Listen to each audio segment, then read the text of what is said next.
fest that's set to witness the confluence of the most influential thought leaders from India and Germany. Yes, Germany, Europe's largest economy and a strategic partner in the region for India, is the first destination for TV9's News9 Global Summit, a first of its kind hosted by any news media company. That's right, Meha, and we begin this August gathering of people with the national anthem. And we begin with the host nation's national anthem, the German national anthem. I'm going to request all the German dignitaries to please come on stage and get this underway. Requesting all German dignitaries to please come on stage so that we can begin the proceedings with the German national anthem. We are requesting all of you to please come on stage. And we have this national anthem happening across 3 locations at the MHP Arena in Stuttgart. There you go.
Thank you, Deutschland, for being with us for that. And it's time with that for the Indian national anthem. Requesting all Indian dignitaries assembled over here to please take the stage.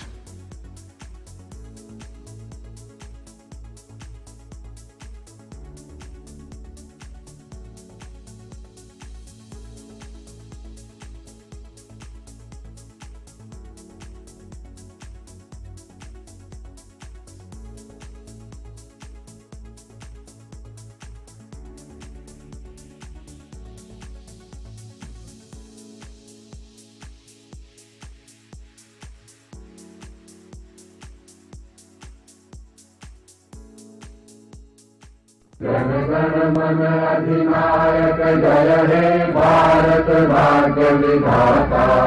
Punjab Sindhu Gujarat Maratha Dravida Utkal Ganga, Vindhya Himachal Yamuna Ganga Uchhal जलधि Tharanga.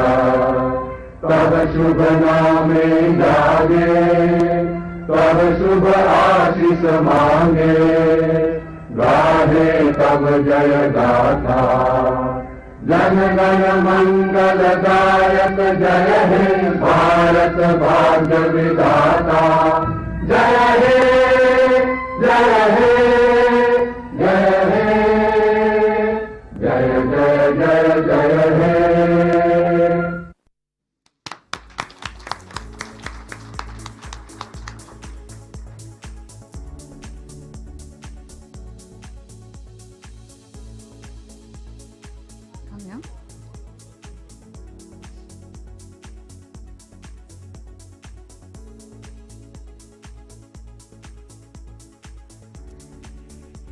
All right. Please kindly settle down so that we can get the proceedings started.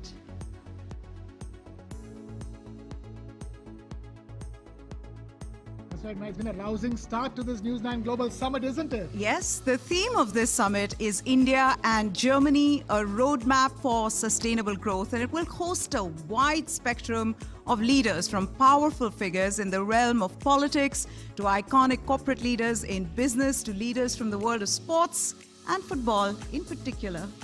I mean, of course, yeah, why not? When in Rome. When in Rome, yeah. But after all, at the iconic MHP Arena in Stuttgart, we are at the iconic MHP Arena in Stuttgart, a news summit at the home of football in the state of Baden-Württemberg in Germany. This is a landmark platform, and it will bring together all of them, people from all walks of life, from politics to business to sports and even entertainment. This is a one-of-a-kind summit. Let's say that at the outset of it, isn't it, Timmy? Oh, absolutely. We're calling it the summit of all summits because what could be better than all of us sitting here at the iconic MHP Arena in Stuttgart, the heart of innovation, as we've been saying, and to get a summit of this magnitude on, here in Germany. We've never seen that happen. No other media house has done it.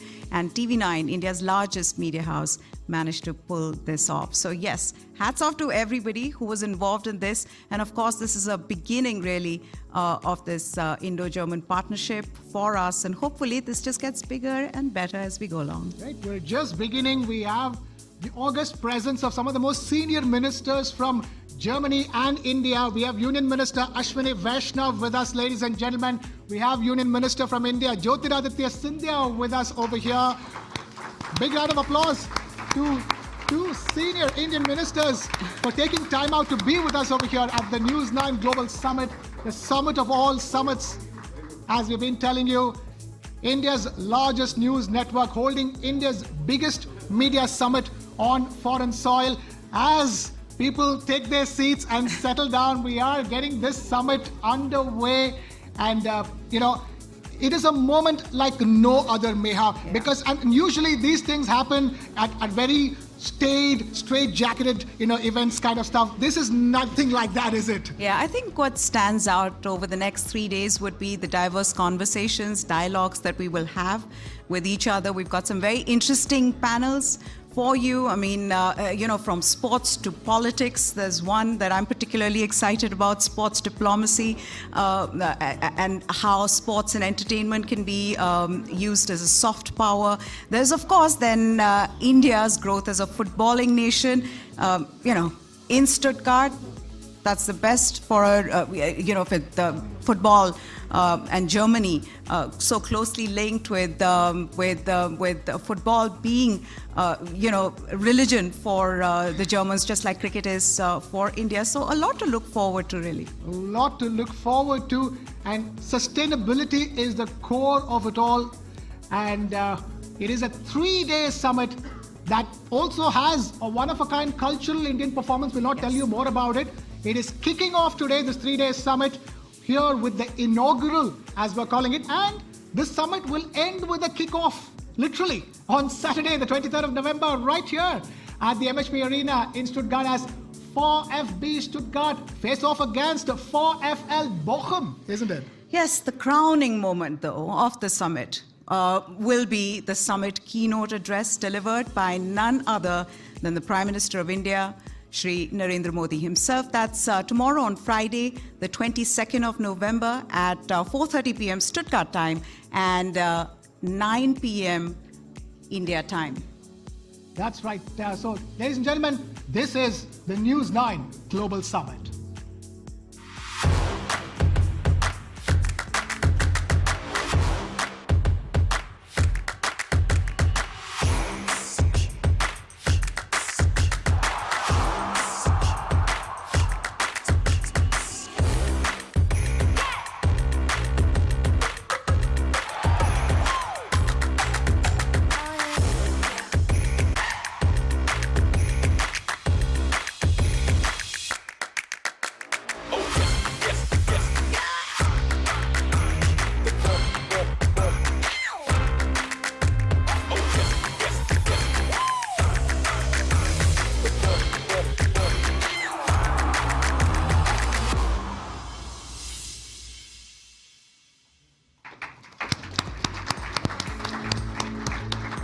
that is a snapshot of what the summit is all about with, of course, as Meha was talking about, the summit keynote address by none other than the Prime Minister of India himself, Shri Narendra Modi. Even as we await that summit keynote address by PM Modi, we have some senior Indian ministers amongst us who will be delivering their ministerial addresses. Union Minister for Railways, Information and Broadcasting and Electronics and IT, Mr. Ashwini Vaishnav, and Union Minister for Communications and Development of Northeast Region, Mr. Jyotiraditya Scindia. And from Germany, we have Minister President of Baden-Württemberg, Mr. Winfried Kretschmann, and the State Secretary for Political Coordination and Europe in Baden-Württemberg, Mr. Florian Hassler. Yes, this summit begins with the inaugural today, featuring insightful conversations. There are going to be panel discussions, and since it's all happening at an iconic football stadium, it's only fair we're connecting it with the beautiful game. So we have playoffs, coach speaks, and of course, the golden ball address by India's Prime Minister Narendra Modi. That's right, the coach speak, playoffs, we even have the opening whistle as well. We'll get to that. That's day one. We're talking about match day two, as we're calling it, day two of the summit, will be a day-long summit with keynote addresses by policymakers, insightful conversations with leaders, breakaway meetings, and it will also feature some cultural bonanza, and it will end with an awards night where we will honor icons from across different walks of life with the Global Icon Awards, and as well as we'll be honoring stalwarts from the auto industry in our Auto Owners segment as well. Of course, we are in Stuttgart. How can we not honor the auto stalwarts? After the awards, we'll be hosting cocktails and dinners at the Porsche Tunnel Club. And finally, on match day 3, this is the one all of us are looking forward to, isn't it? It's the summit will culminate with a football match. It's going to be a 3-day-long celebration of the ties that bind India and Germany, that too in Stuttgart, Germany's beating heart of innovation. That's right, Germany's beating heart of innovation. And this first of its kind summit too is a product of innovation. After all, which summit has everything from intense dialogues to an intense football match? And innovation engineered by the man at the helm of the TV9 network. Yes, it's time to kick off proceedings for the evening by blowing the opening whistle. And for that, we invite up on stage the man who envisioned this summit, the man whose brainchild this summit is, the Managing Director of the TV9 network, Mr. Varun Das.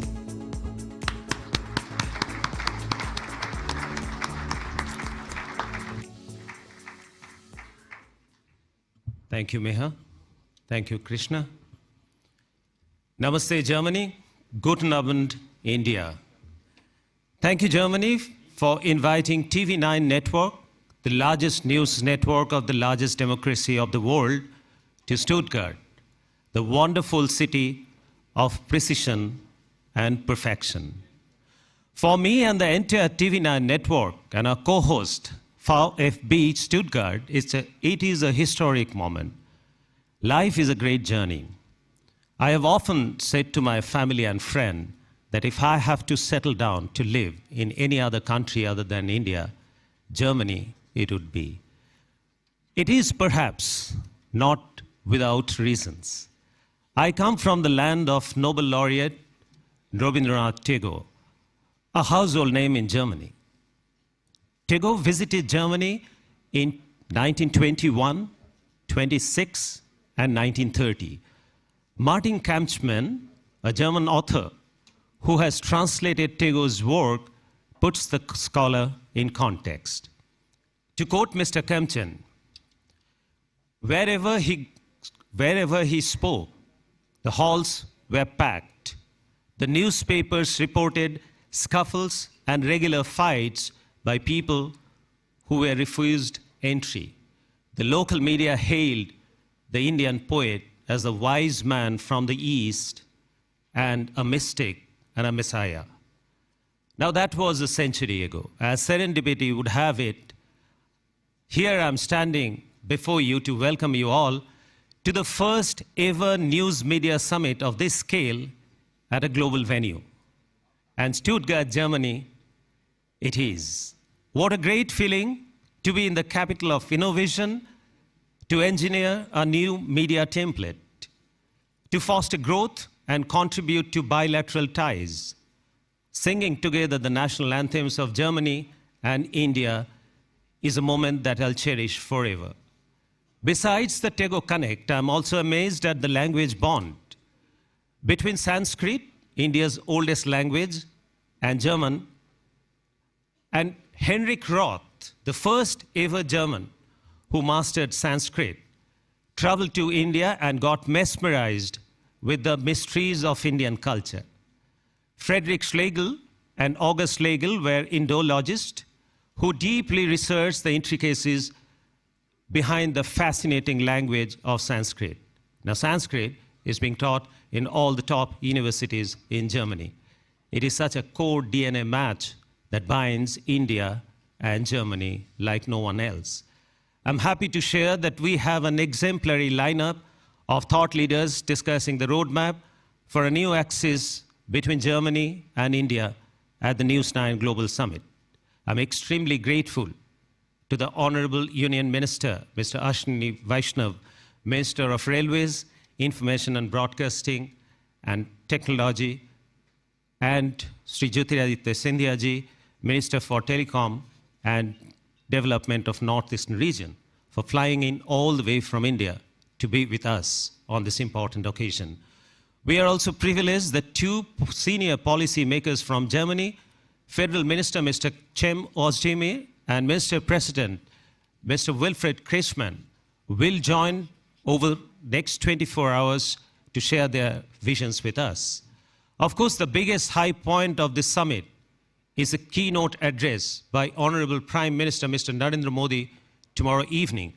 I'm grateful to our German partners, co-host VfB, and the support of State of Baden-Württemberg for making this happen. Ruven, my friend, has been a great partnership. Mr. Hassler, First Secretary of Baden-Württemberg, we look forward to hearing you later this evening.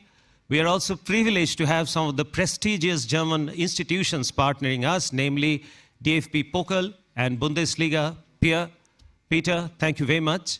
We have an exciting evening ahead of us, starting with addresses of our Honorable Ministers, Sri Vaishnav ji and Sri Scindia ji. And Danke, Namaskar, let's kick off.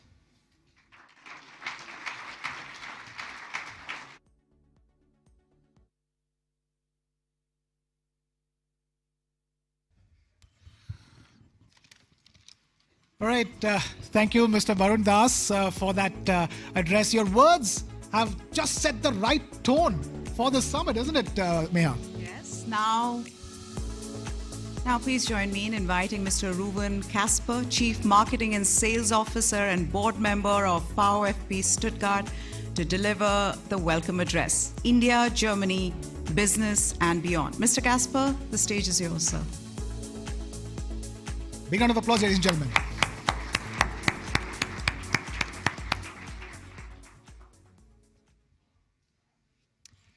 Namaste, ladies and gentlemen, our honored guests, our Excellency Minister Scindia, our Excellency Minister Vaishnav, my dear friend Varun Das, my dear friend Florian Hassler, and esteemed partners from India and Germany.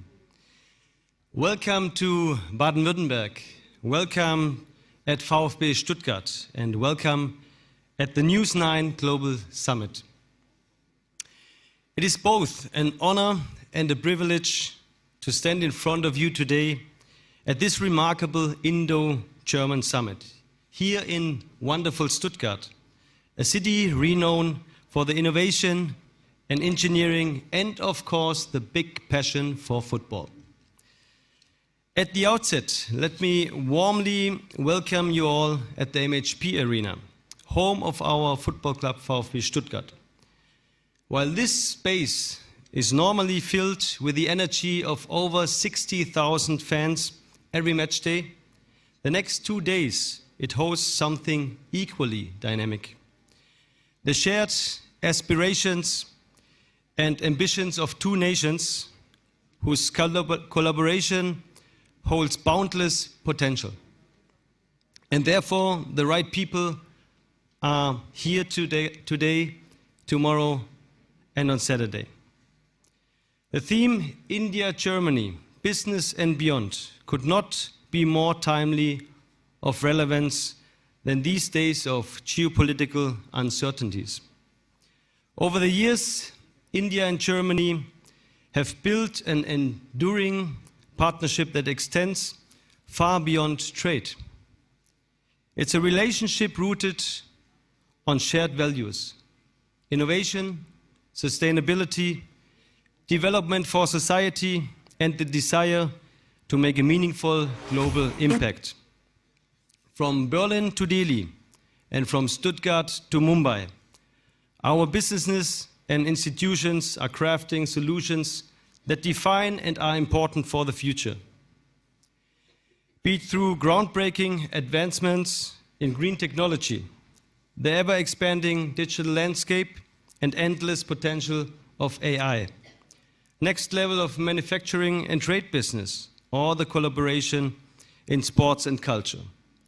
We are proving that the fusion of Indian ingenuity and German precision creates a partnership like no other. As board member and chief marketing officer of VfB Stuttgart, I have witnessed firsthand how collaboration is not just about transactions and ideas. It is about relationships and people. Many people will ask themselves why we as a football club engage so deeply into a global summit and bilateral relations with India. The answer is because we are more than just a football club. We are a strong platform, bringing networks together and being an engine for culture and business for the region and beyond. And because we know how strong sports can build bridges between people, states, and businesses. That football, much like business, goes beyond borders. It brings together people of diverse cultures, unites them with shared goals, and fosters a sense of community. Similarly, the Indo-German partnership is not just about profit margins. It's about progress that uplifts societies on both sides. And because in Stuttgart, we believe in India and the potential of the Indo-German relationship. The next 2 days, as we engage in meaningful dialogue, I encourage all of us to think beyond industries, beyond innovation, beyond religious and cultural borders. Let us explore how we can together weave deeper bonds that touch education, R&D, sustainability, and cultural exchange. Because our true success will be measured not just in economic milestones, but in the bridge we build between people. In closing, I extend my deepest gratitude to the organizers, especially Barun Das from TV9, and my dear friend Florian Hassler, Secretary of the State, to all leaders, visionaries, sponsors, and partners who have made this summit together with us possible. Together, let us chart a future that celebrates our shared strength and seizes the immense opportunity that lie ahead of us. Thank you very much for coming to Stuttgart, and welcome once again to our wonderful MHP arena.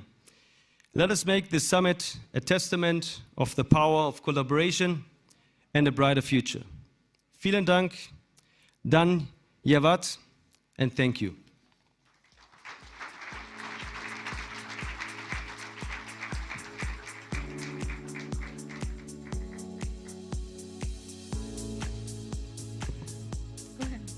All right, thank you, Mr. Kasper, for that, for sharing your vision. It's a time now to invite Mr. Florian Hassler, the State Secretary for Political Coordination in Europe in the state of Baden-Württemberg, who will deliver the state welcome address. Mr. Hassler, we can't wait to hear your thoughts. All yours.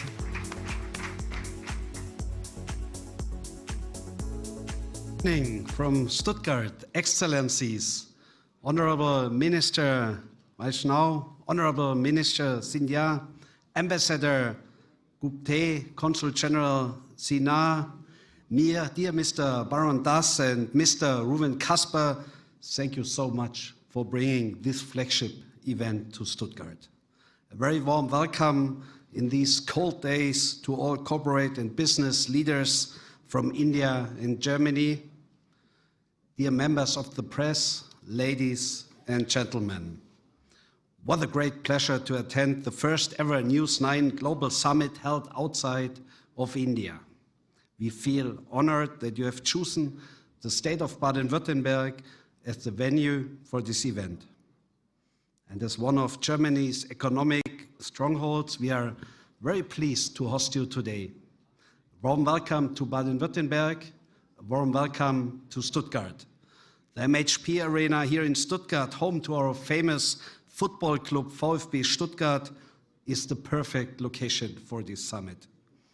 As the State Secretary for Political Coordination, European and International Affairs, I of course follow the international activities of VfB Stuttgart pretty closely.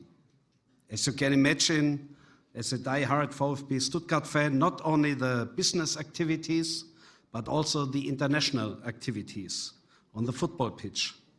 We are so happy that Champions League football is back in Stuttgart again. This is a great occasion for this club and for our state. And legendary football world champion Bobby Charlton stated, "The best football teams are built on trust and on a shared vision." Indeed, trust and a shared vision are essential for a winning team in football, as in business, as in politics. And India and Germany make a winning team. We are friends. We share long-standing and strong strategic and economic partnership.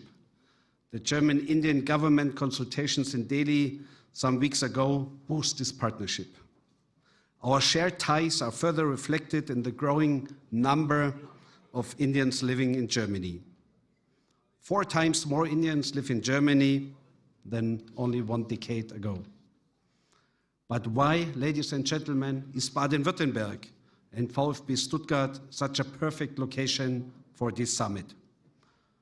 And there's one reason, not the only reason, but one reason is football is in our hearts. Okay, ladies and gentlemen, football was founded in the UK. But we in Baden-Württemberg did what we do best. We tinkered and improved it on a daily basis. There is no other region in the world where so many groundbreaking innovations were made in the past. Think of cars, think of bikes, think of dolls or teddy bears, and many more things that have improved all our lives. And in Baden-Württemberg, we also have been very creative in football-related issues. Or, ladies and gentlemen, can you imagine the game we all love without the gloves of a goalie, without red cards, or without a penalty shootout? All these ideas come from people living in this state.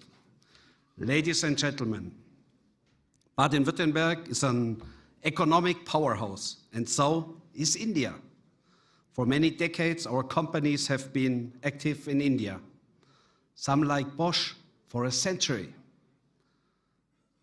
Baden-Württemberg has a long-standing and deep relationship with India.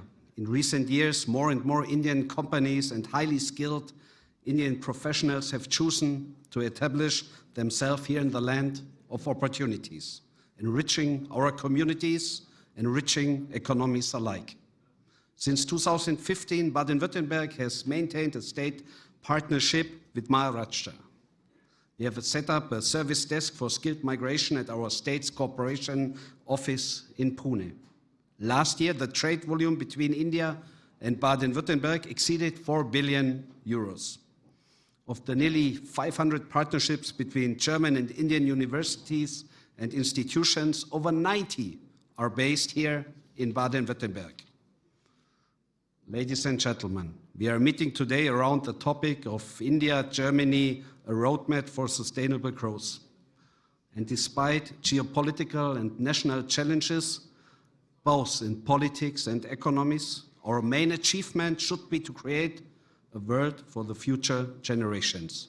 And I'm delighted to see such a distinguished audience from both India and Germany. And I look forward to all exciting speakers and issues today. May this summit be a great success. Thank you very much.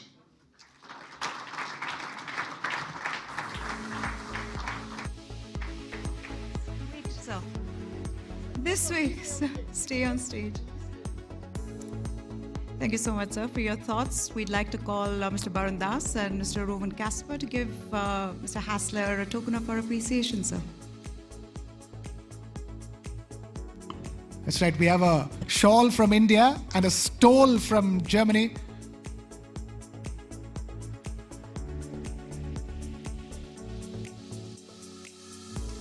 Requesting the shawl and stole to be brought on stage.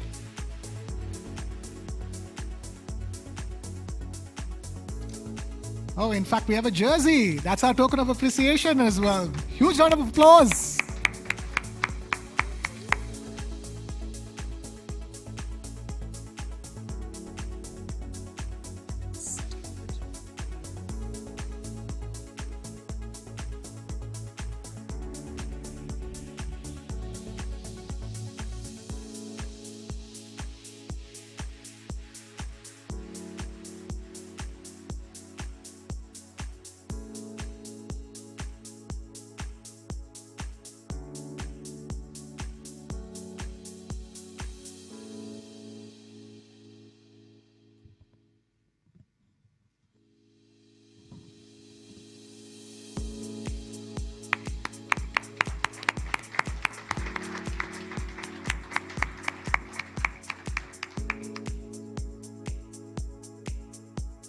Thank you so much for that.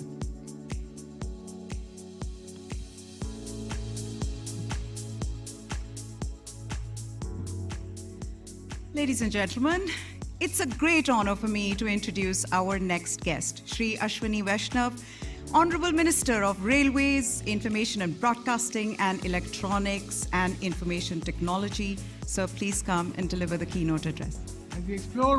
As we explore ways to further strengthen the India-Germany relationship, it's a privilege to have such a senior Indian minister amongst us today, Mr. Vaishnav, with a ministerial keynote address. But before that, take a look at this. In Stuttgart, where vision meets momentum, visionaries and game changers converge. The News9 Global Summit, where ideas shape tomorrow. Driving this momentum, a leader transforming pathways, building a modern rail network for tomorrow, empowering India's digital revolution, connecting 1 billion voices, charting a roadmap for India and Germany, bridging industries, nations and possibilities. Ministerial address.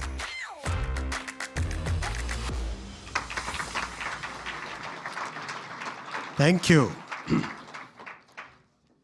Good evening, friends from Germany, friends from India.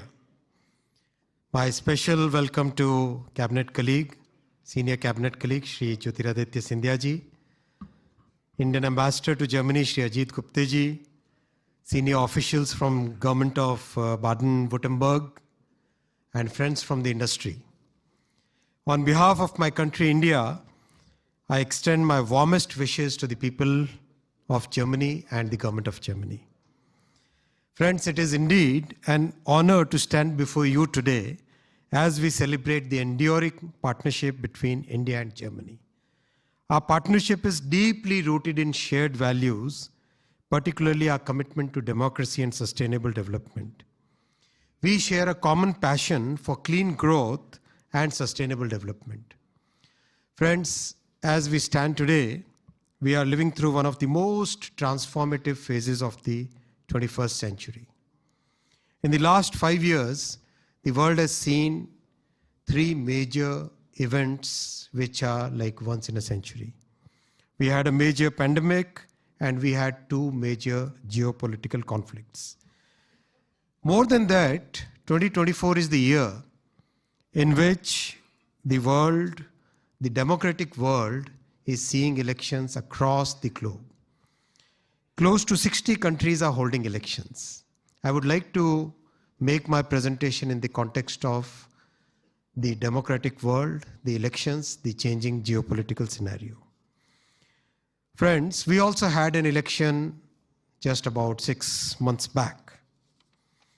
This election, if you look at the numbers, we had 968 million voters, 968 million, 750 political parties, and more than 1 million polling booths. It's the largest election ever conducted in the human history. And believe you me, the pace of digitalization, the way we have digitalized the entire election, on 4th June, the election results were out in just about 5 hours. For such a massive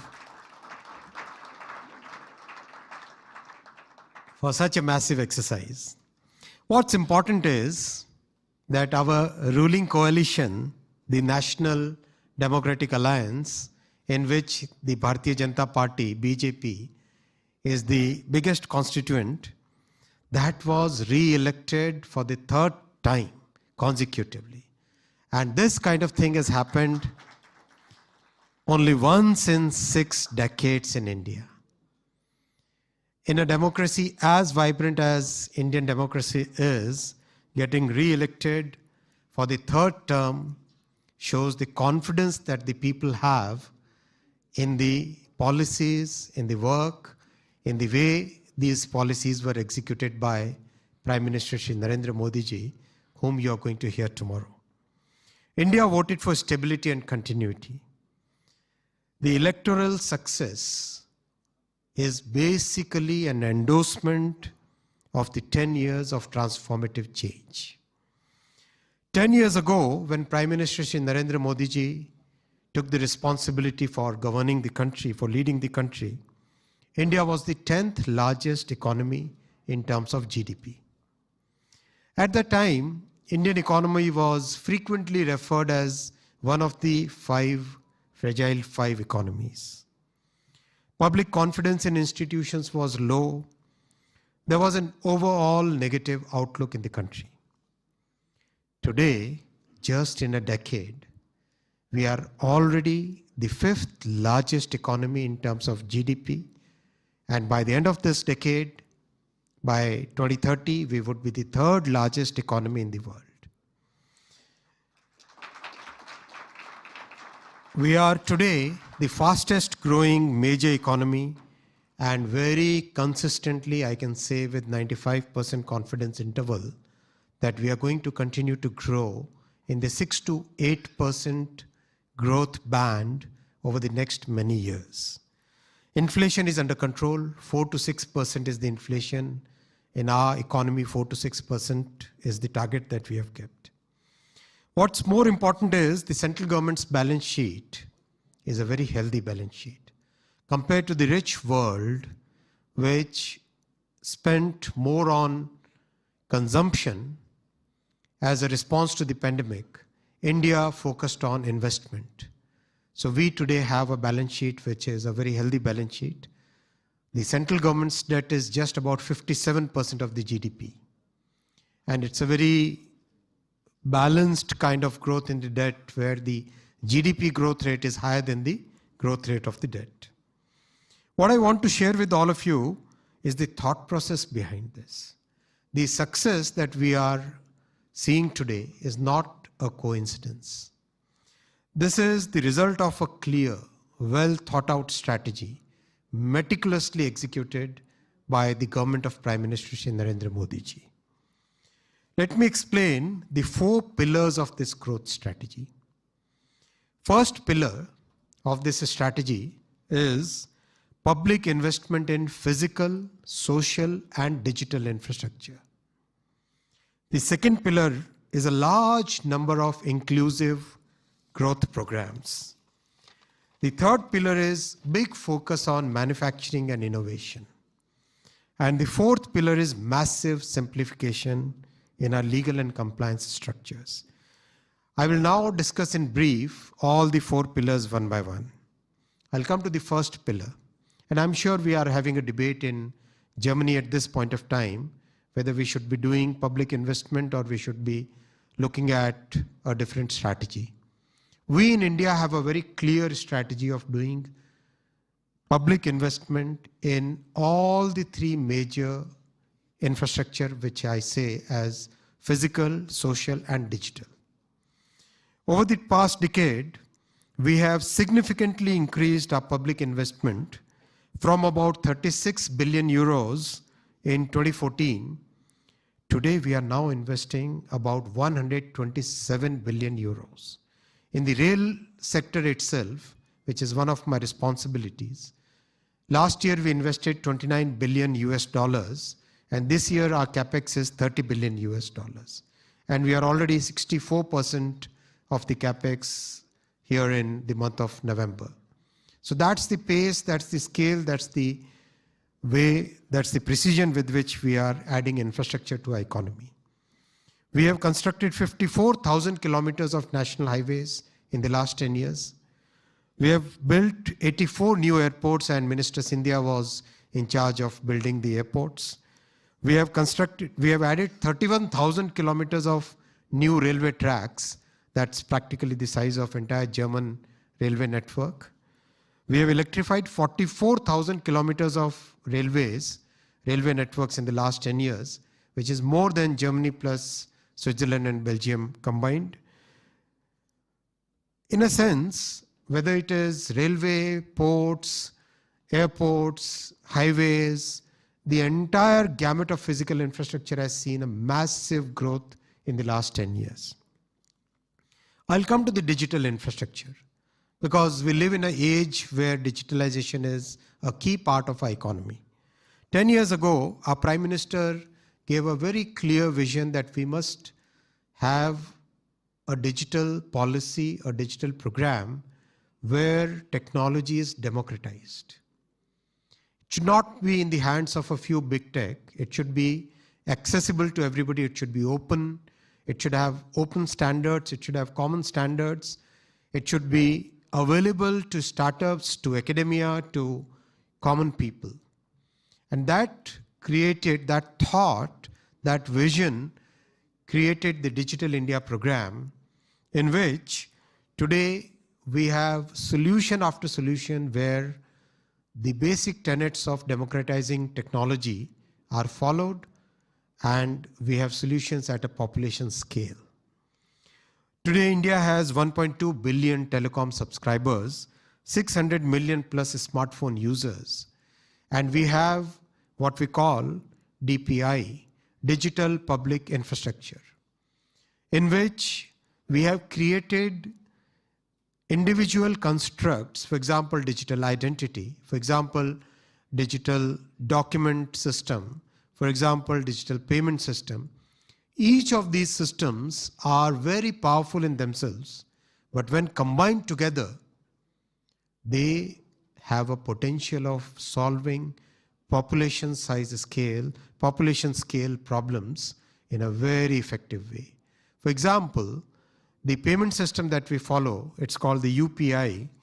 That payment system today serves about 400 million users, processing almost 17 billion transactions a month, and annual transaction value is 2.8 trillion euros. What's important is the settlement time for funds to get transferred from one account to another is consistently less than 2 seconds. Consistently less than 2 seconds.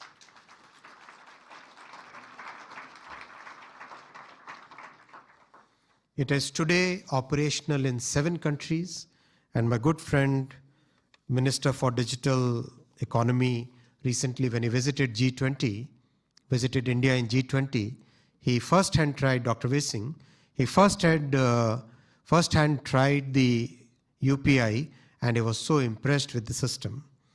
Japan has given a patent to this system, and many countries are now adopting this. I'll come to the social infrastructure because that is as important as physical and digital. In the last 1 decade, we have opened 446 new universities. That is like opening a university 1 a week. That's very, very important because human resource forms the core of our philosophy. We have more than doubled the number of prestigious institutions, the IIT system which you have heard of. the IIMs and the top medical colleges from 68 to 149, which is more than double the number. We have doubled the number of seats in practically every sector, whether it is medical colleges, whether it is the ITIs, whether it is the diploma colleges. At every level, we have more than doubled the number of seats. Friends, this was the first pillar of our growth strategy. It's a very well thought through, very well executed. The second pillar of Prime Minister Shri Narendra Modi ji's growth strategy is inclusive growth. We are a country with a lot of diversity. We are a country where incomes can vary from very low incomes to very high incomes. So it's very important that in a society like this, we take care of the people at the bottom of the pyramid. So our Prime Minister took very focused measures, very clearly defined measures, measures which transform the lives of the people at the bottom of the pyramid. I'll share some numbers with you. In 10 years, we opened 540 million bank accounts. That's more than the population of whole of Europe. 540 million bank accounts. So that many people got into the formal banking system. Imagine the power that comes with it. Savings, access to credit, access to so many other ways of growing your own business, growing your economic activities. We have a public housing program in which we have built 40 million houses for the poor families. We have given free cooking gas connections. Imagine changing the habits from wooden stove to a cooking gas based cooking for 100 million families. 100 million families in 10 years. We have constructed toilets in about, again, 100 million homes. 140 million homes. And this is something that we are continuing. Very recently, just about a couple of months back, the government approved construction of 30 million more houses. Our healthcare program now covers 350 million citizens, and we have recently announced free healthcare for all the citizens above the age of 70 years. This is a humongous program. Nowhere in the human history has been a program for inclusive growth of this magnitude in such a short period of time. And the result is amazing. 250 million people have come out of poverty in just 10 years. This is something which has not been seen any other country at any period of time. This is what we mean by real inclusive growth, growth that truly reaches the people. That was the second pillar of our growth strategy. The third pillar is manufacturing and innovation. India has long been seen as a services economy. However, through the initiatives like Make in India and Startup India, our Prime Minister Shri Narendra Modi ji has today created a vibrant manufacturing and innovation ecosystem. So the third pillar of our growth strategy is the focus on manufacturing and innovation. Decade ago, when we talked of startups in India, we couldn't count more than about 300 or 400 startups. Today we have more than 150,000 startups in the country, and more than 100 unicorns, which is more than probably a large continent. That's the number of unicorns we have in our country. Mobile manufacturing grew from 2 billion euros to close to 50 billion euros now. Millions of jobs are created. The same is the story with telecom gear, with defense equipment, with automobile growth, with practically every sector, chemicals, with textiles. Every sector growth in manufacturing is seen as one of the major planks of the last 10 years. In our innovation strategy, we have also developed many new products. We recently completed the development of 4G and 5G telecom stack in the country, and Minister Scindia will speak about it. We completed the development of semi-high-speed Vande Bharat trains. Close to about 90 trains are running today, very successfully. Today I traveled from Munich to Stuttgart in the ICE train, and I was measuring many of the parameters, including acceleration, including the noise level in the train, including the vibration level. And I'm very happy to share with you that on most of the parameters, Vande Bharat would stand as an equal to the ICE train. So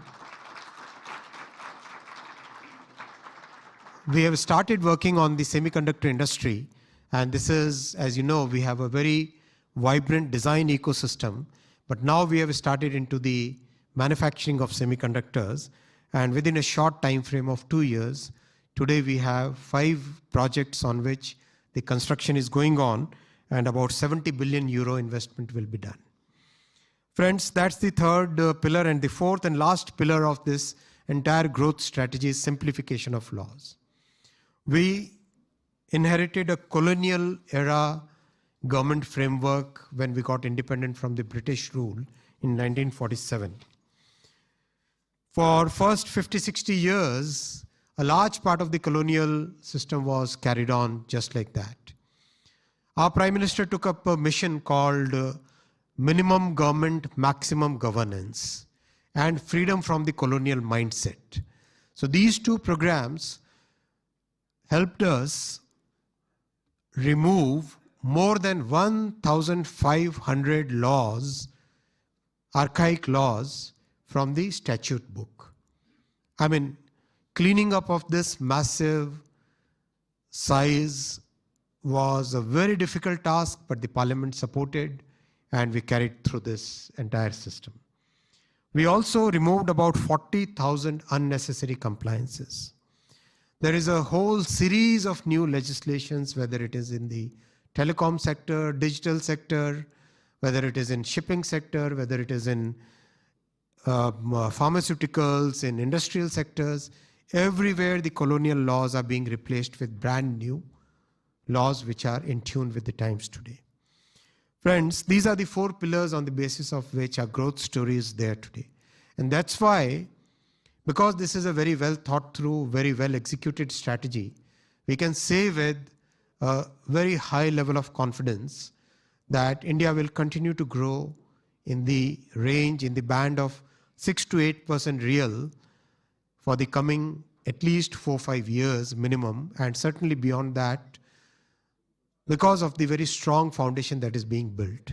Our Prime Minister has always emphasized that while we continue to grow, we must make sure that our environment footprint is very well maintained.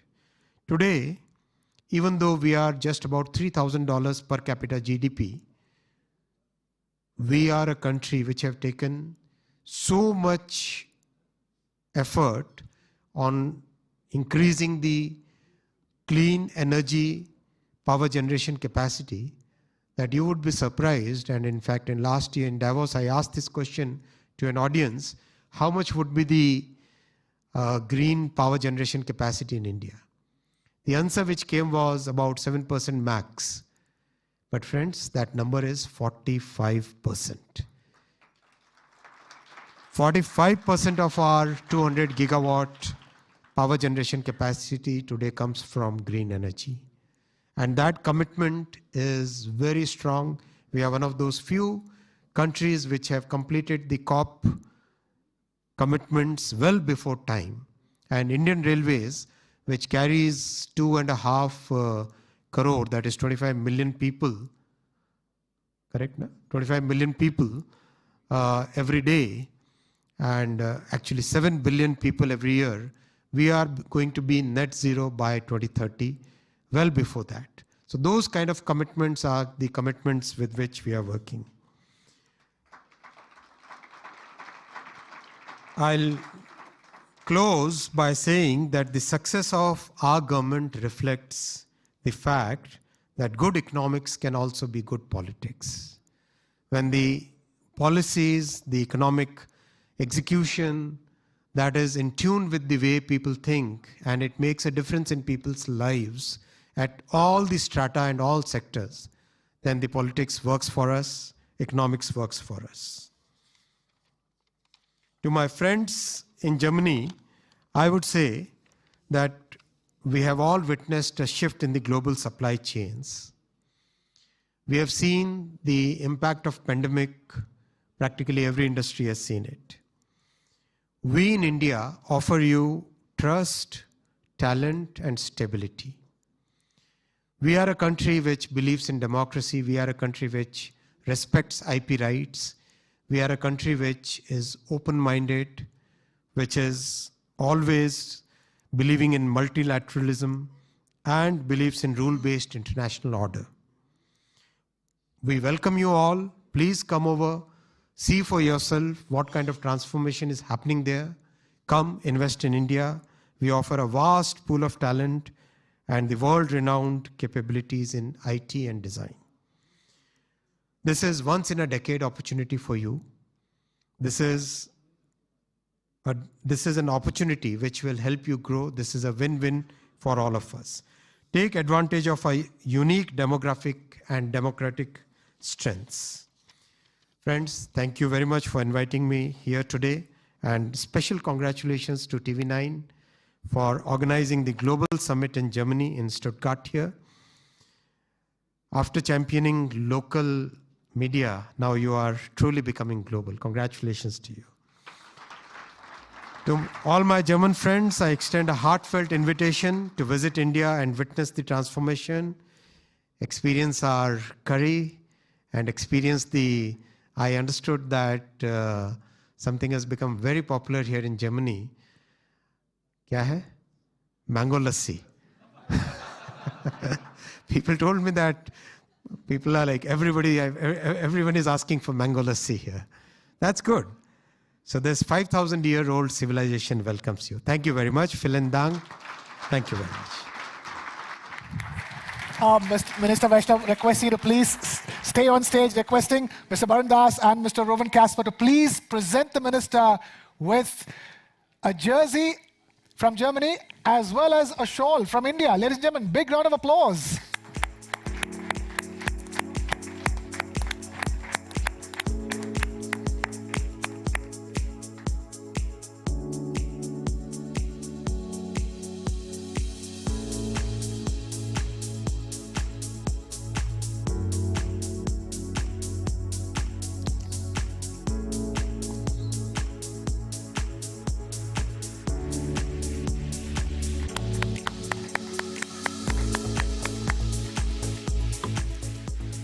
Thank you so much, sir. You're a very busy man. We're grateful you took some time out for the summit. Thank you for your presence once again. Time for another senior minister from India, Shri Jyotiraditya Scindia. But before we call you, sir, let's take a look at this. In Stuttgart, where innovation meets legacy, a global confluence unfolds. The News9 Global Summit, where ideas shape tomorrow. At its heart, a transformative leader, a voice for sustainable growth, bridging innovation with impact, progress with purpose, charting a roadmap for India and Germany. Join him as he maps the agenda for sustainable progress. News9 Global Summit.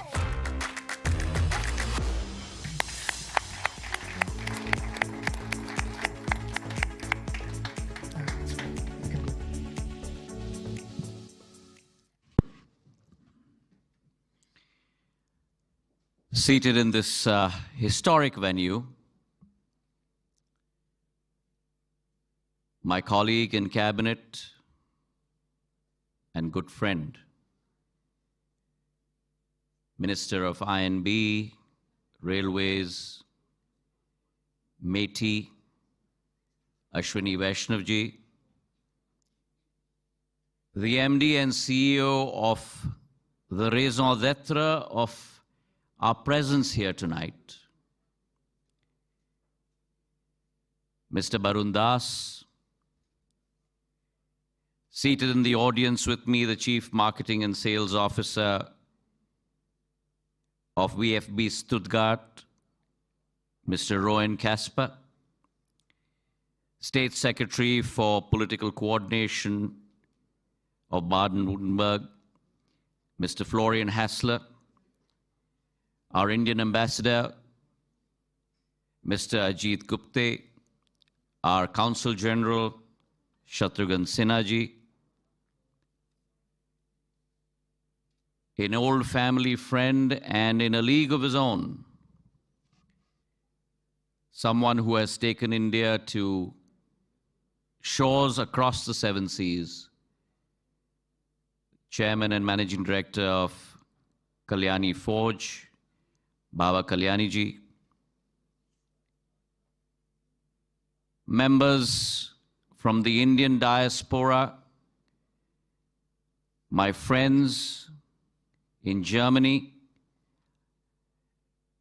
ladies and gentlemen, welcome to this wonderful event that has been hosted by Mr. Barun Das and TV9.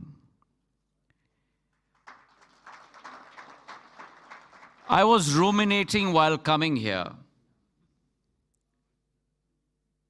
that it's probably the first time in the history of not only Indian media, but probably media worldwide, and I stand to be corrected, that an event of this magnitude scale is being held at a historical MHP arena, the Temple of Soccer in Stuttgart. And what does this tell you? This conveys many stories. The first being a sports person myself, and as Mr. Casper said in his address, sports is not only a physical activity. Sports involves camaraderie. Sports builds a team. Sports builds partnerships. And sports promotes relationships between people. And therefore, it's only apt that when a confident India, a nation rooted in 5,000 years of civilizational history, now arriving on the global stage, takes a foot forward, it's only natural that it will be a striker's foot, but it will be a team effort. And therefore, I must congratulate Varun Das ji. He has, in his own way, with TV9, started an epoch-making trend. I have seen this stadium many a time on television screens. But it's due to him that today the confluence between sports, between people, between cultures, and between civilizations is taking place on this stage in Stuttgart. So let me start by saying Guten Abend, Namaskar. My address today is going to talk about our countries,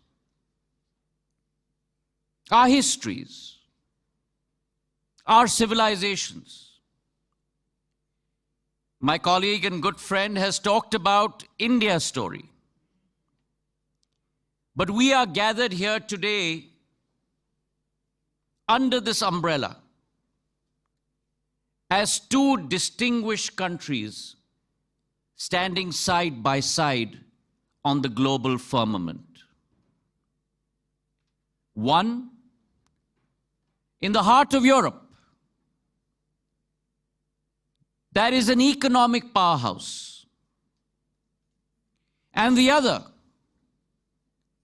on the southern side of the globe, that today has risen as a beacon of hope, a beacon of reliability, a beacon of trust, and a beacon for the world to look upon in the form of Bharat Mata, my India.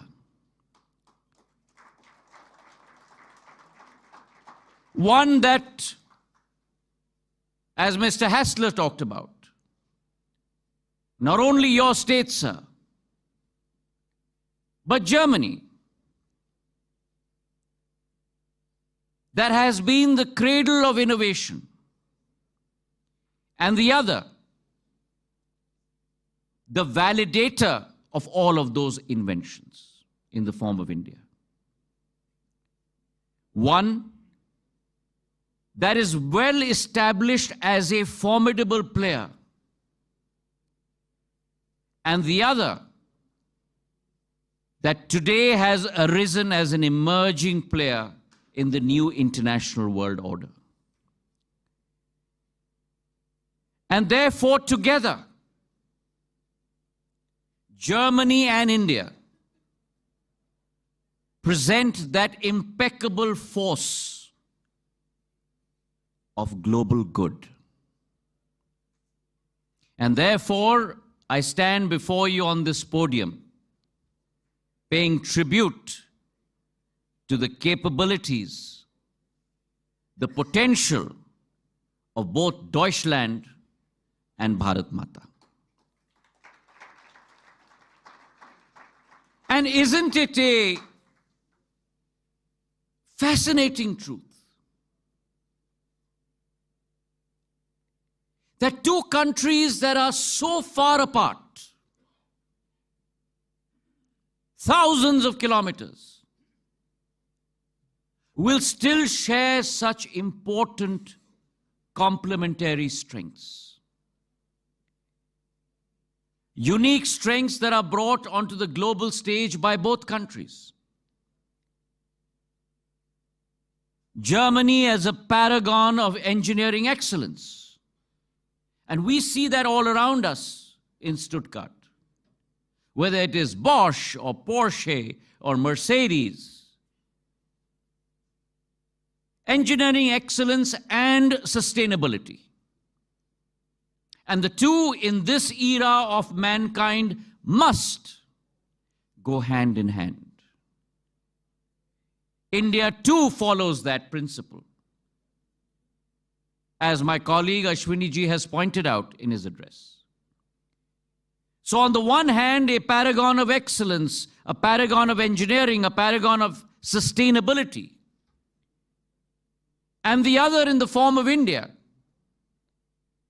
representing youthful prowess. 70% of India's population under the age of 35. We're talking about 1 billion people. More than the full population of Europe and the United States of America combined.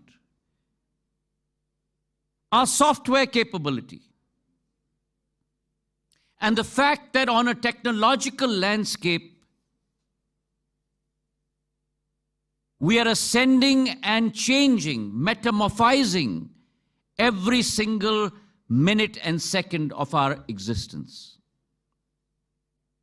These complementary strengths, I really believe, nurture a relationship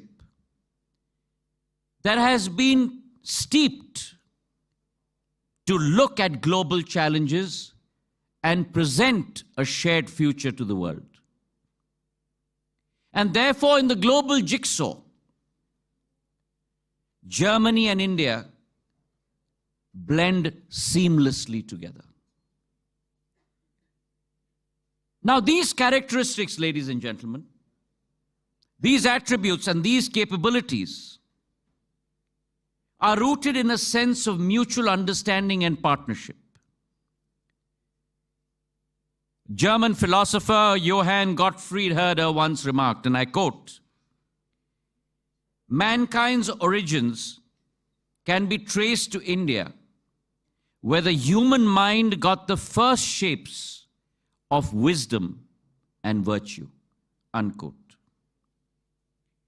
And this sentiment echoes the history of both our nations' exchanges with each other. Barun Das ji in his address was just talking about Rabindranath Tagore ji. Rabindranath Tagore visited Germany multiple times.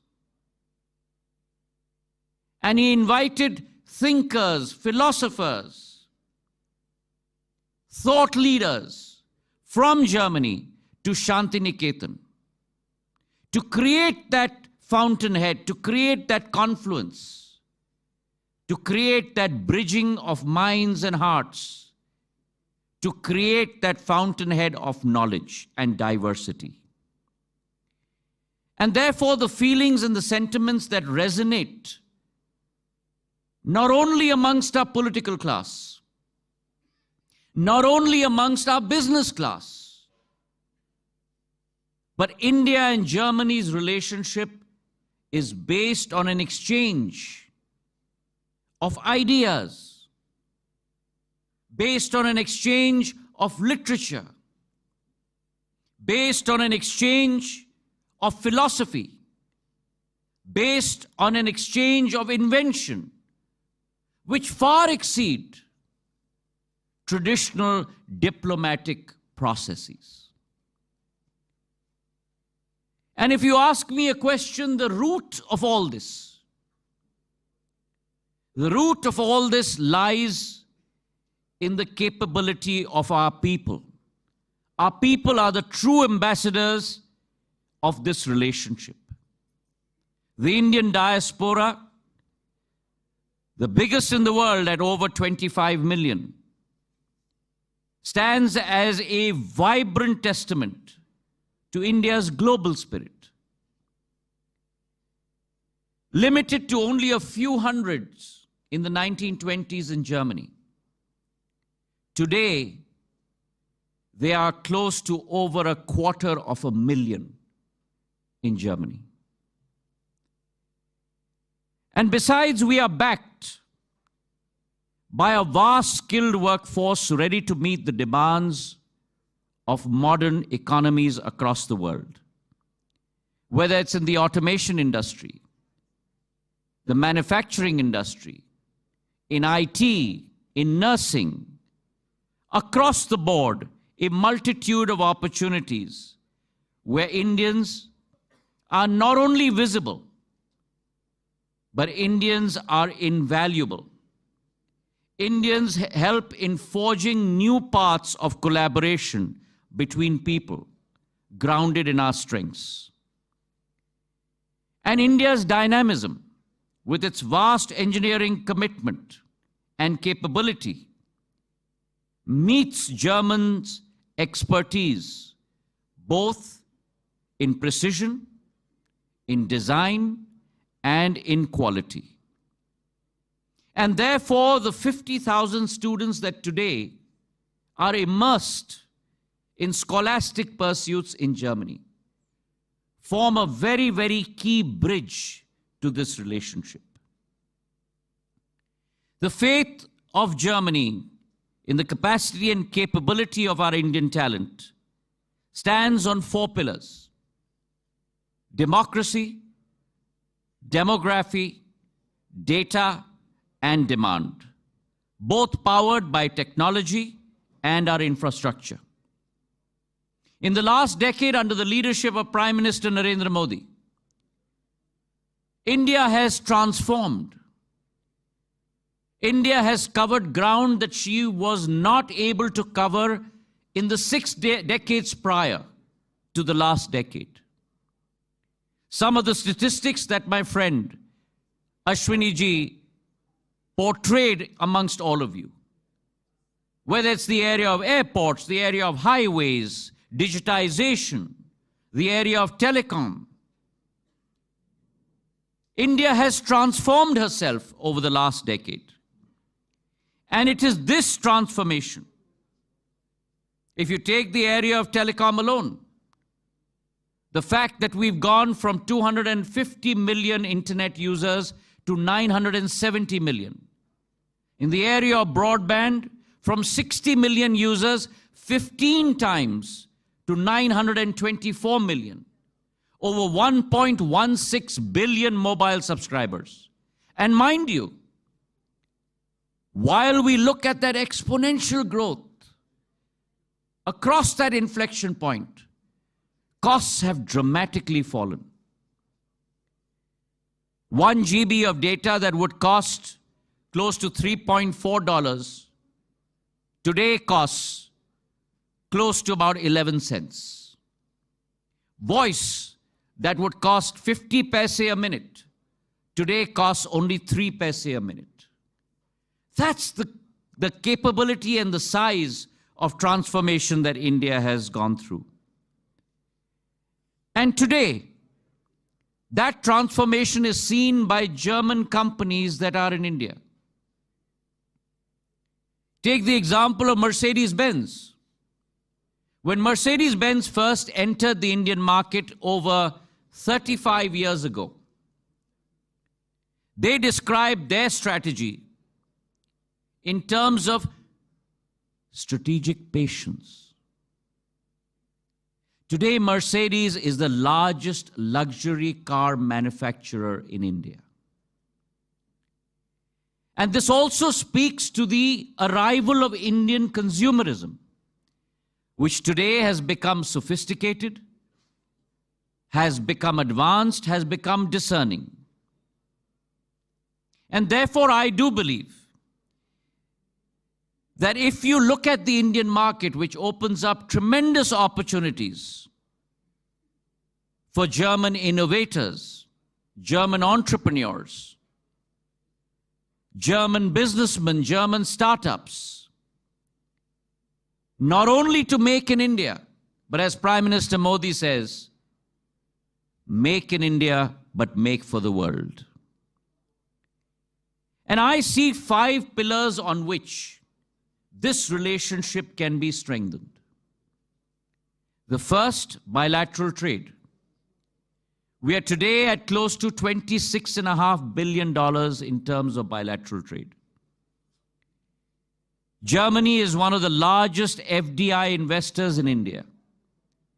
Over 2,000 German companies today are present in India, with an investment of greater than $15 billion. And leaders on both sides. Prime Minister Modi on one side, the German Chancellor, His Excellency Scholz, on the other, have been working assiduously to increase that exchange. The 7th IGC that was held in India was tremendously successful. And our German Chancellor, His Excellency Scholz himself, started off the German Incubator Accelerator program in India, by which Indian companies could enter the German market. The second pillar is the collaboration in the defense sector. The Indo-Pacific, no longer the Asia-Pacific, but the Indo-Pacific, security, peace and tranquility is mandatory in that area. And many Indian startups in the defense sector, many Indian companies in the defense area are today venturing forward. And that collaboration between Indian and German defense manufacturers can give a great fillip to international new innovation in the days to come.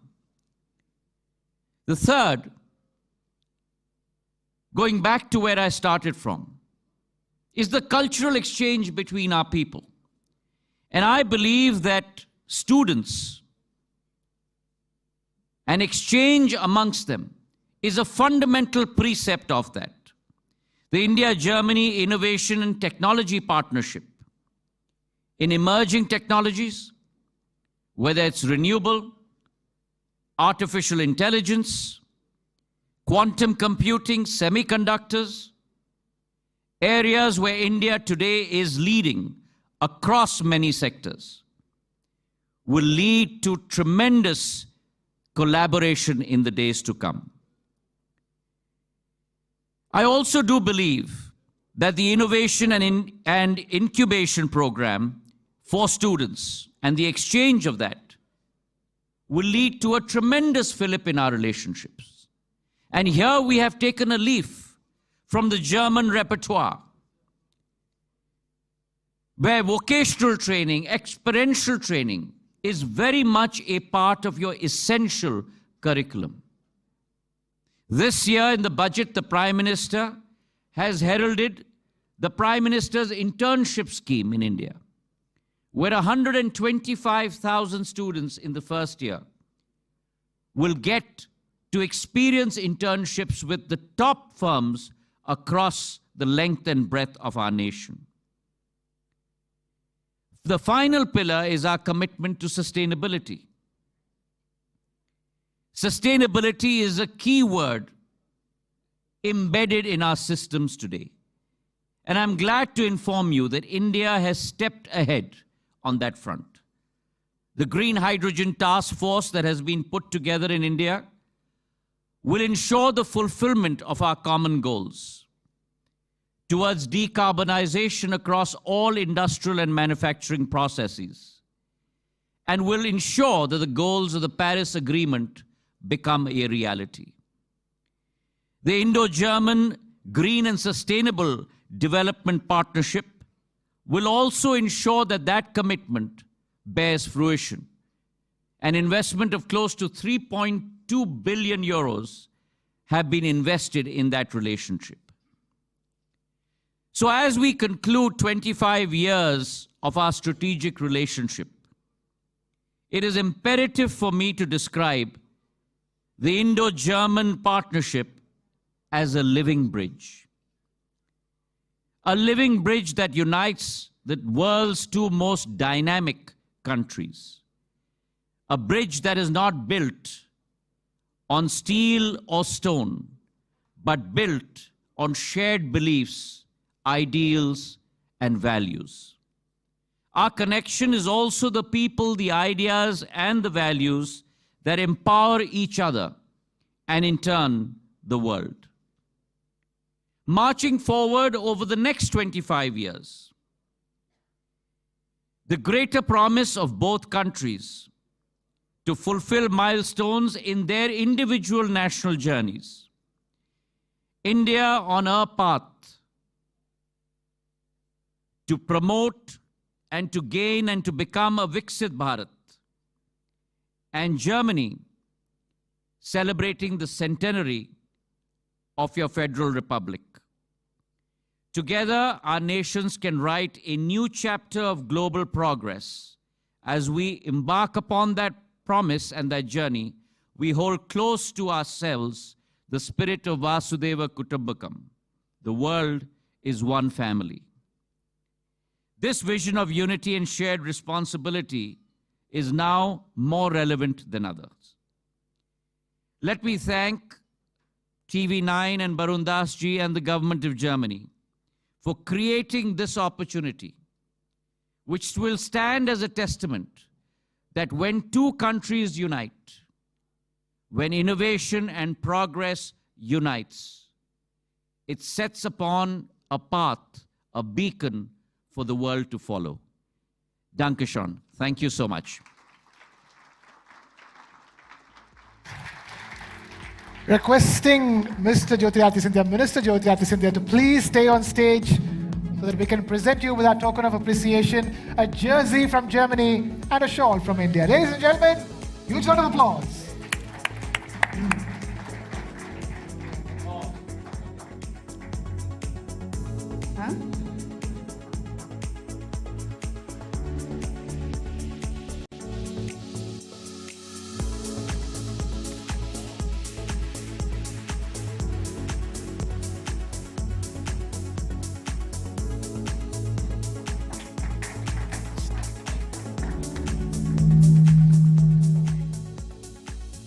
Thank you, sir, for sharing your thoughts today here with us. And with that, it's time for the first coach speak of the summit.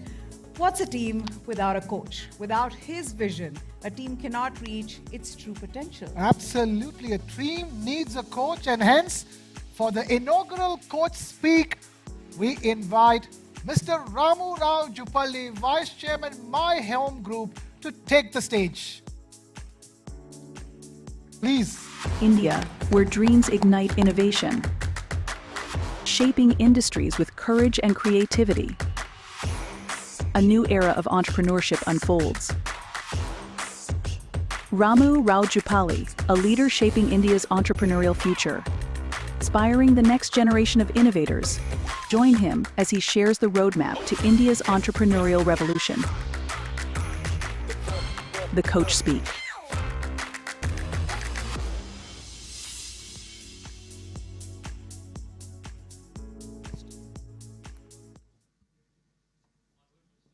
Is IT, Electronics and INB, Sri Ashwini Vaishnavji, and Honorable Minister for Communications and Development of Northeast Region, Government of India, Sri Scindia ji. Thanks a lot for taking time and coming all the way to Stuttgart to attend this News9 summit. Despite your hectic schedules, it means a lot to us, sir. Thank you. And also Mr. Florian Hassel, Barun, and my dear friends, ladies and gentlemen. Good evening. It's my pleasure to be with you all this evening and talk about the subject that I'm passionate about, entrepreneurship. A while ago, both the ministers talked about the energy that is surging through the new India. As someone who comes from a business family, I can tell you that India of today is nothing like the India of my father's generation. When my father, Dr. Rameshwar Jupali, started his career, he dabbled in medicine to begin with. It was an obvious thing to do for a homeopathic doctor, but his heart lay in entrepreneurship. He wanted to create businesses, create employment, and create wealth for himself and also his investors. So he decided to switch his careers and become an entrepreneur with almost no financial support and also advice from his family. He comes from a family of farmers. It was a chance investment in a small plot of land that gave him a start in the real estate industry and then grew into the cement industry. Today, the company that my father started, Mayam Constructions, has developed more than 50 million square feet of construction, and currently we are doing almost 40 million square feet of developments and more 40 million in the active planning stage. And in the cement industry, we produce more than 12 million tons of cement annually, and now we're expanding to reach 20 million tons of annual capacity in the near future. The point is my father struggled really hard to create successful businesses because India's regulatory and macroeconomic environment were not conducive for entrepreneurship. Today, for young entrepreneurs like me, it's a different story. India of today is bustling with entrepreneurial energy. Sri Ashwini Vaishnavji, Honorable Minister, has already mentioned about the unicorn startups, where India has more than 100 unicorn startups, that is startups that is valued more than $1 billion. There is money pouring in India from all corners of the world in recognition of the fact that the young country with thousands of young and brilliant youngsters, and of course, a population of 1.4 billion people. So what will the next generation entrepreneurs look like? For a young entrepreneur like me, I think there are both challenges and opportunities.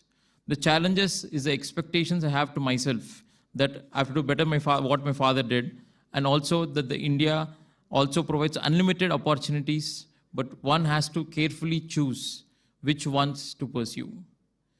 But to my mind, a few things that are going to be extremely important. As an entrepreneur, building future businesses, I would like to keep these 4 things in mind. The first one is the scale. I believe that the problems we seek to solve must be relevant to as many as people in the world as possible. Therefore, I would like to think beyond the boundaries of my own country. 2 is the technology. Technology will be the central to everything we do. It could be AI or even AGI, artificial general intelligence. I would like my businesses to have a strong digital base, even the traditional industries like the cement and steel. 3 is the sustainability. Sri Scindia ji already talked about that. Global warming is not a future threat. It's today's existential crisis. We have to address this with urgency it deserves. Therefore, I believe that the DNA of my businesses must be green. And the last one, 4th, is the responsible capitalism. This is something that I've learned from my father. Without compassion, one cannot build businesses that last. I see an increasing concentration of wealth among a small number of people. The top 1% are estimated to 43% of the wealth globally. As with nature, economic excesses can lead to severe imbalances, not to mention social unrest. Therefore, my idea of next generation entrepreneurships rests on these 4 pillars. I look forward to having conversations to all of you later this evening. Thank you one and all.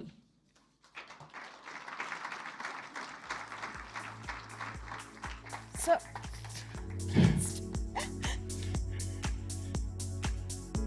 Please requesting Reuben and Varun Das to please felicitate Mr. Jupalli on stage. Ladies and gentlemen, huge round of applause.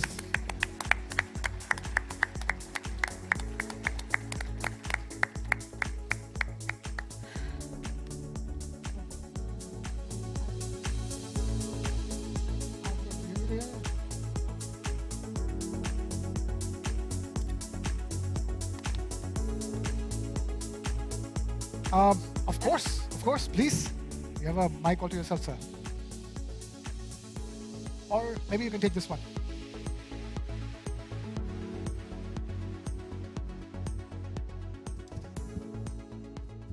Hello. Yeah, I just wanted to introduce Ramu under another avatar. Ramu happens to be the shareholder of TV9 Network, and he and his father, while I front all the operations, I do everything for TV9 Network, but he and his father stand very firmly behind me, guiding me and supporting me that anything that we do. And we learn from each other every now and then. Thank you. Thank you, Ramu.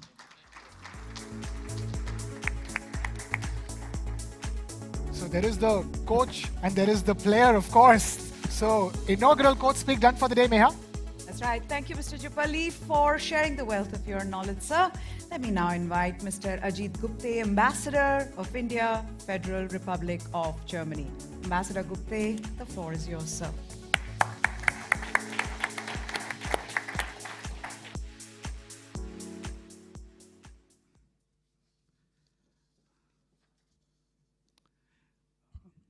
Honorable Minister of Railways, I&B and Electronics and Information Technology, Shri Ashwini Vaishnavji, Honorable Minister of Communication and Development of the Northeast Region, Shri Jyotiraditya Scindia ji, Managing Director and CEO of TV9, Shri Varun Das, State Secretary Florian Hassler, dear friends, Namaskar and Guten Abend.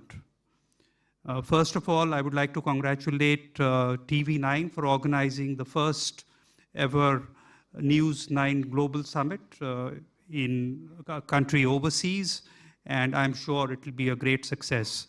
I would like to thank 2 of our very senior members of the cabinet for coming all the way from India. And sir, your comments have, I think, greatly enthused myself and the others in the embassy to do their utmost to take the relationship between India and Germany and intensify it. 2024 has been a momentous year in the relationship. The External Affairs Minister visited Germany earlier in the year, and he met a wide cross-section of politicians, people from different think tanks and business leaders. Recently, the Chancellor visited India for the 7th Intergovernmental Consultations. This was the 6th time Chancellor Scholz and Prime Minister Modi had met in the last 3 years, and they share a very warm and friendly relationship. The IGC also coincided with the Asia Pacific Congress, which was being held in India after 12 years. And this brought together CEOs of German companies from the Asia Pacific region to congregate in Delhi. The central message from the APK is that German companies are looking at India with renewed vigor, renewed enthusiasm, and are planning to step up their investments. It was very apparent that India is not just the flavor of the month, but that India is the flavor of the year.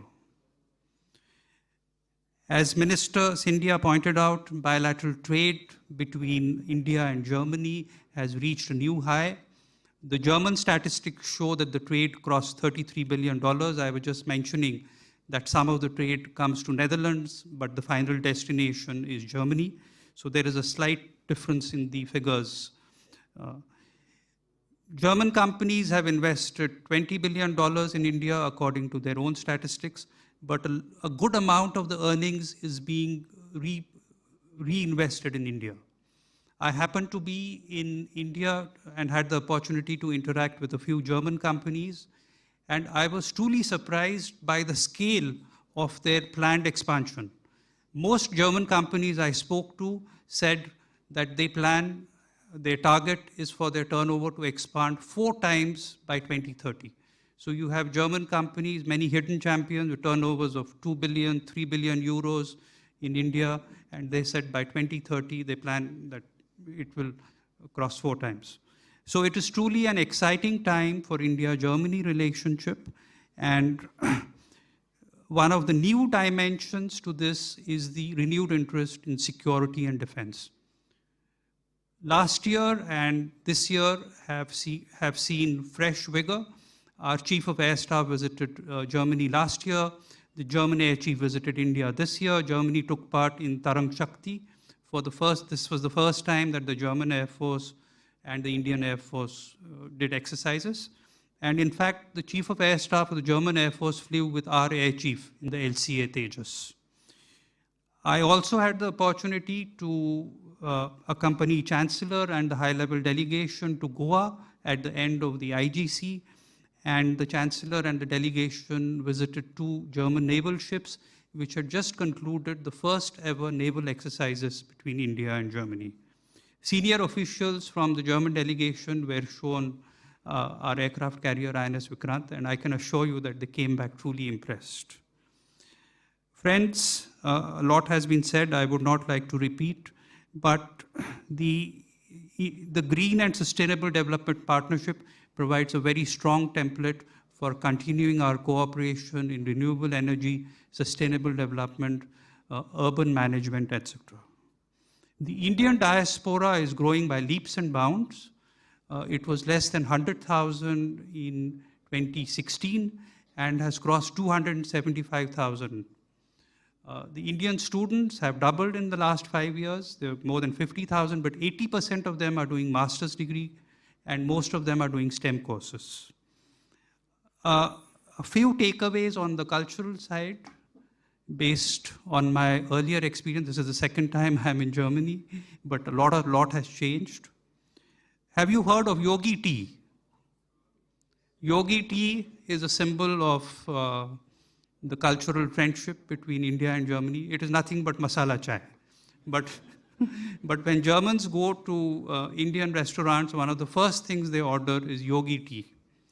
I remember from my last tenure when it was Halloween, and a lot of German children used to come and we used to give them sweets. There were a couple of occasions when we ran out of sweets. And do you know what the German children said? Never mind if you don't have chocolates, can we have butter chicken instead? So I told my wife that next year when we have Halloween, we must cook a lot of butter chicken.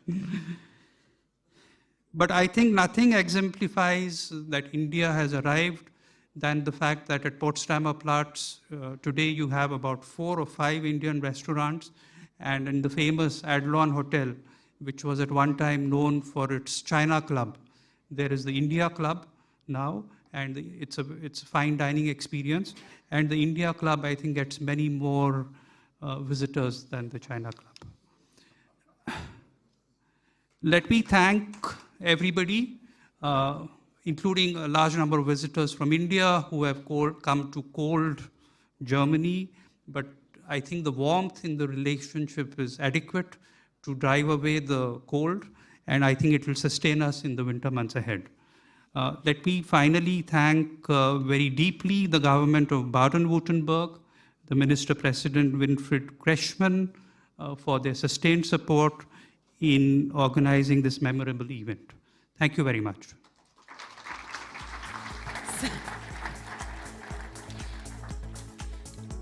Need I say this? Varun and Ruben, please come and give a token of our appreciation. Thanks. I finally asked you.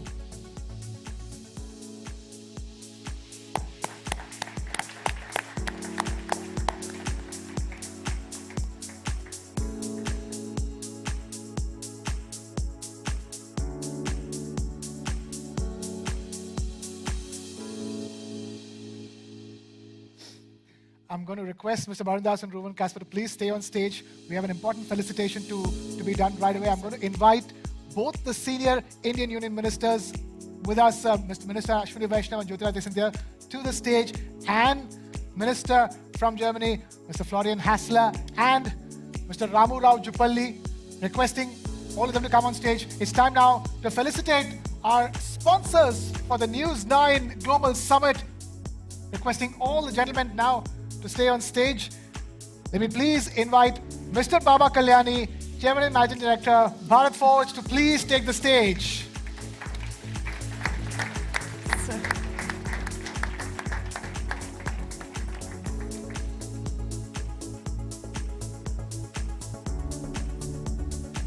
Let me also invite Mr. B.C. Tripathi, Vice Chairman, M. Green, to please take the stage.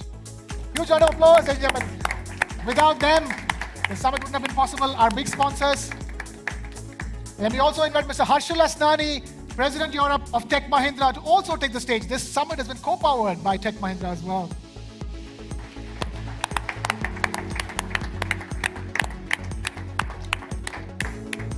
Requesting for the shawls to be presented as part of this felicitation.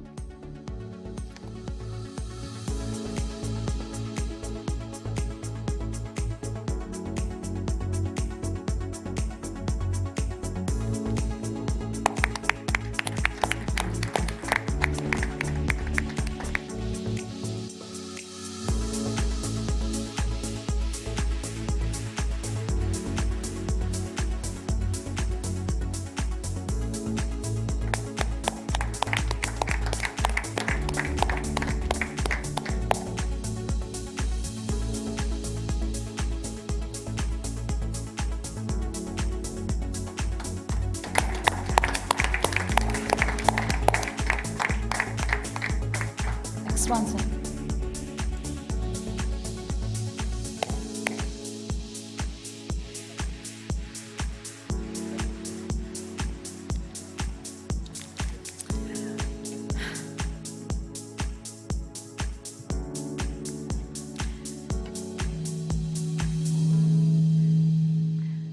Thank you all. Ladies and gentlemen, time for us to get started with our first playoff of the summit.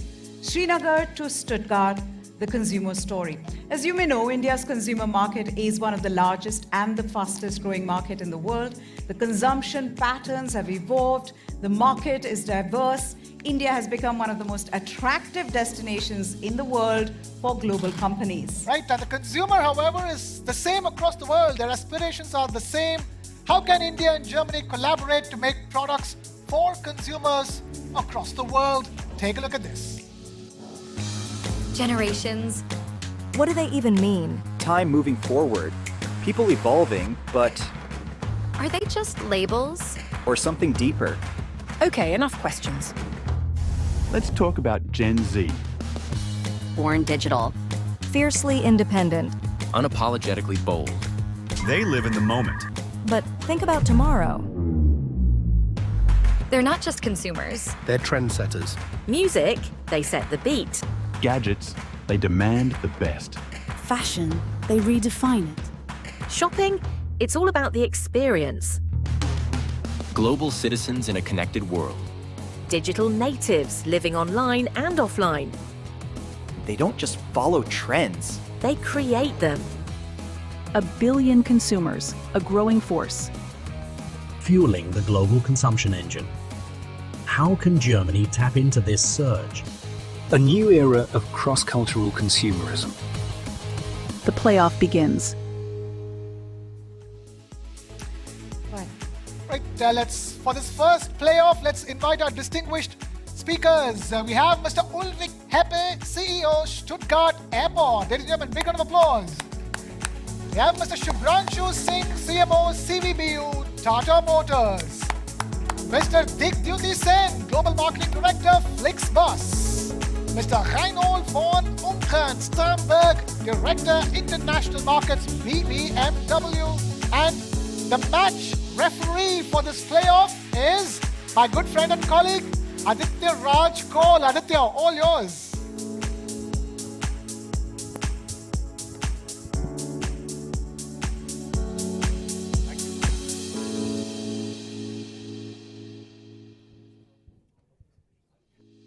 Thank you. Thank you so much. Well, I'm not going to sit at the podium. I'm going to join the audience here, right in between.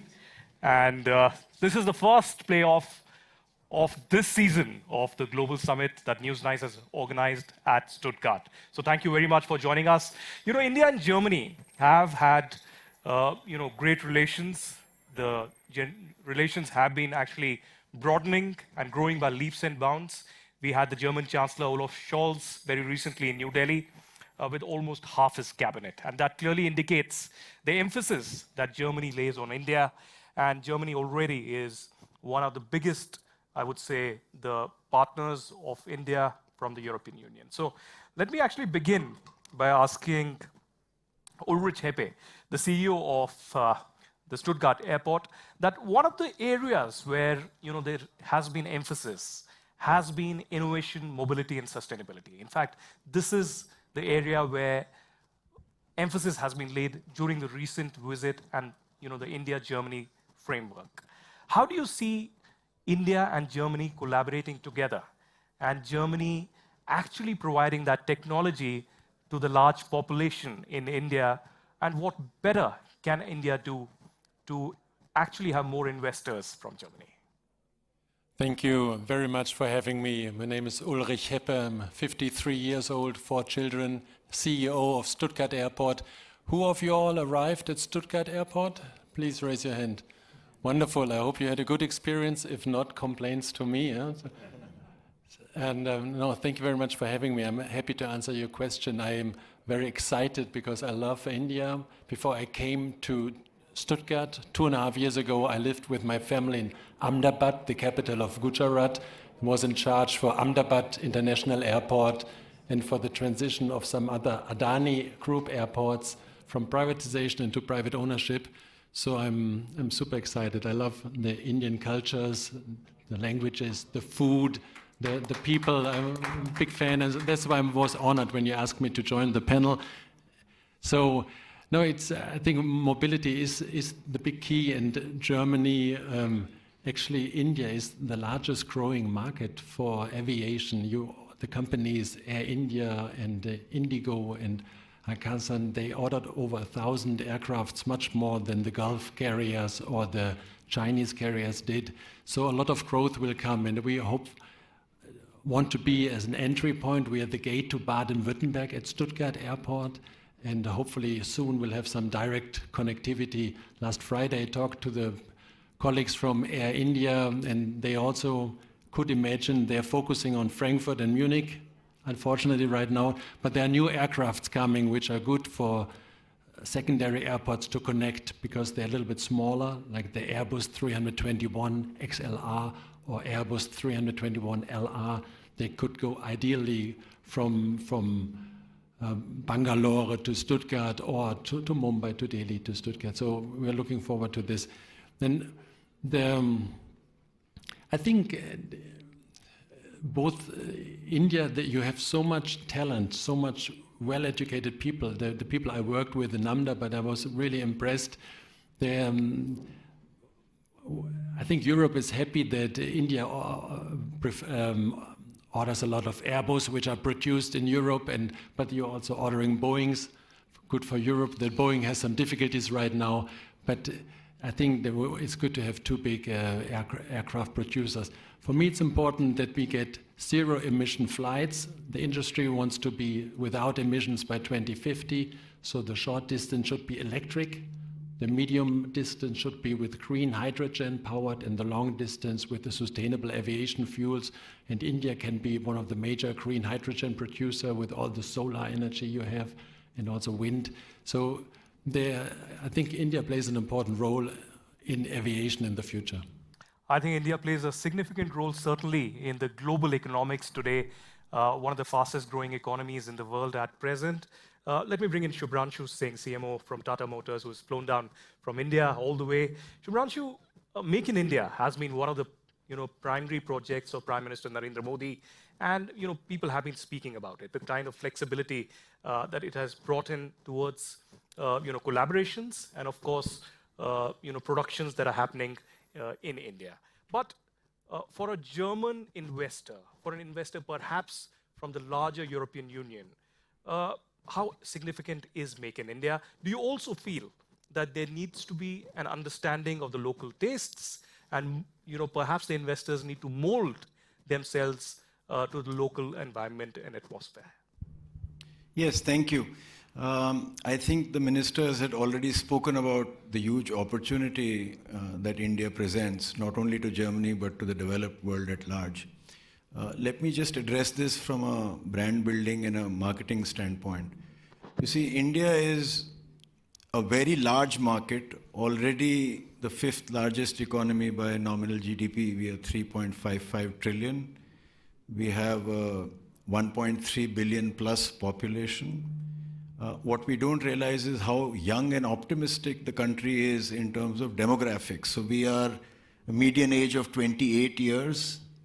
400 million Indians are yet not 20 years of age. So for the next, say, 50, even 100 years, the population increase in the world is going to come essentially from the developing markets. And when we say global or developed market, actually it is India and China put together, which is 2/3 out of every 100 people on the planet. So, and that is not going to change for a very long time.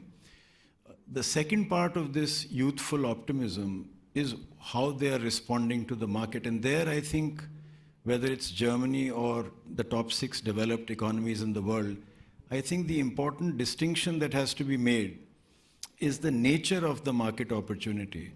Developed markets are about very large GDPs comprised of very few consumers, each having a lot. Whereas an India market construct is again a very large aggregated GDP, but numerous people each having, relatively speaking, a little. So if you are in India and if you address, say, the top 10% households, by the way, India's urban population is about 500 million, 540 million or thereabouts. So half of 1 billion people live in urban India. So if you took 30% of those households, for example, you could quickly build a business of anywhere between 100 million to 500 million at average levels of profitability by global standards. But if you have to really become a vast business, then you have to go 1, even 2 levels below that, which means pricing comes into play. The 2 defining characteristics of Indian consumers vis-a-vis a developed market is that they're relatively less affluent, but equally savvy. And our last mile now is organized around the mobile phone. And so therefore, savvy consumers, very networked consumers, very informed consumers, but not very prosperous consumers yet. But then every $1 trillion that gets added to the economy or any 10 years that elapse will change the construct of the market a great deal. So the one prescription that I could make perhaps for German companies or developed countries per se is you have to be about the mass market. You have to think of new price points, new products, and new ways to the market. In India, the last mile is critical. And so if you are imagining that the rest of India will catch up and suddenly become developed overnight, then you will remain relatively small. But if you have the imagination to say, I will go 1 level, 2 levels, or 3 levels deep or deeper and change the model. So instead of saying this is the global model, I will wait for all in India to catch up to the global model. Instead of that, if they had the imagination to say this is a large market in aggregate, how do I serve it? What models are required? Then I think the sky is the lower limit. Well, certainly the last mile is important. Certainly, let me get in Ungern Sternberg at this stage. You're director of the international markets of BVMW. You've been already collaborating with NASSCOM, with FICCI and CII. Would you like to speak about that? Because small and medium markets are important. The small and medium companies are significantly important for India as well. What kind of an environment are you looking at in India and tapping the opportunity really in India? Well, yes. Today, the ministers, the ambassador, many people already have outlined that Germany and India are a perfect fit together because of common things and because of differences. So the consumer market we are talking about is something that, besides all our commitments to work together, has not been explored in its full stage, is even not started, this success story. But if we look in both markets and both countries, then we see that in India we have lots of consumer goods and also B2B producers who are B2B2C, producers of goods that are good for making consumer goods or services. And in Germany, the same. And in Germany, we have talked about the well-known brands like Porsche, Mercedes, here in this region especially. And the business our business association stands for is not just the SMEs, it's all family-owned businesses in Germany, Right. all the Mittelstand. And it's based on the SMEs and the larger mid-caps and large family-owned companies that are the backbone of the German economy. And these companies stand behind these well-known brands like Porsche, like Mercedes. And these companies would not deny that their success is also based on these small and medium-sized and even larger family-owned businesses. And what we have talked about is that at the moment we still have these hurdles, the barriers of trade we try to overcome by getting this EU and India trade agreement done. It's very difficult, as we all know, but the way to go into the both consumer markets is to invest. So to go to India, the German SMEs, and we've heard about successful stories by the ambassador of companies who are going to India. And the other way to Germany is even not so complicated, because we have in Germany a lack of talents on the one hand side, but we have increased by far the numbers of students and people coming here to Germany. And we have another problem in Germany that Indian investors could match, because if they invest in German family-owned SMEs who do not have successes for their family businesses, they can come into the market. So I think we have good ways for both sides to enter in the other market. Well, surely the Indian skilled force comes in handy at this stage, and that was certainly discussed when Robert Habeck and others visited India. But let me get in Digduti Sen at this moment. You know, Indian travelers have been traveling with a vengeance post-COVID, post the pandemic. And you've been providing quality travel. You've been providing technology. Would you like to replicate your successful model in India? And also, you know, Indians, particularly the youth, which constitutes probably 35 to 40% of the population currently, are also investing, are also actually do want luxury. How do you make that happen? No, thanks for this question. I think let me begin by first saying, I think as an Indian living in Germany, I was listening to our honorable speakers earlier this evening. Everything we talk about India is in superlatives, and I couldn't help but feel very proud about it. Over the last 10 years that I've been living away from India, a lot has changed, and I look back at this, the infrastructure, the GDP per capita, name it, and it has doubled or tripled. We already talk in orders of magnitude. What has also happened as a result of that is the hunger for travel, as you just mentioned, right? India is also one of those only few countries, or probably the only one that I know of, where the probability of travel, like people in their own admission, is higher after COVID than it was before. So more people are looking forward to traveling. And with the increase in affordability, the increase in earnings, there are more and more people coming in market to be wanting to travel. And I think maybe let's take a step back in terms of think of what Flix does in that setup, right? For the ones here in Germany, I think you're very familiar with Flixbus, and if you're in Stuttgart, then the green trains as well. But just to put it into perspective, right? Flix transports about 80 million passengers a year around 43 countries. And I'm very happy to say as of 2024, also in India, right? We've just started operations in India. But what Flix brings to India is that global standard of collective sustainable mobility. We're bringing in the next millions of people who are willing to travel, and if not for anything but the sake of our all common future, I think there needs to be sustainable transport in the country. I think that's what Flix brings. Flix brings a consolidation and consistency to a highly fragmented intercity transport in India. But not just that. I mean, also thinking from what it means for brands across Europe and India. A very recent study from Deloitte and Google states, by 2040, India will be one of the largest, number 3, if I'm not wrong, in terms of outbound source of travelers. And for a lot of these travelers, Europe is going to be their first port of call. I think this is a great time for brands like Flix to build that bridge. When these travelers are ready to travel to Europe, travel around the world, the green buses and trains will be a familiar face wherever they go. So I think all in all, I would say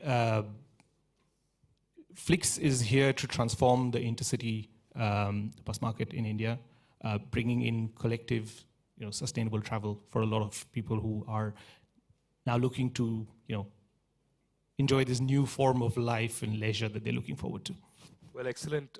We are at the MHP arena, and we are not following the traditional way of debating and having these panel discussions. So this was the kickstart. And me, as the referee, am now calling questions from the audience. And this is a special segment. Any questions from any of the participants who are present here, who want to ask the 3 leaders from India and Germany on the way forward?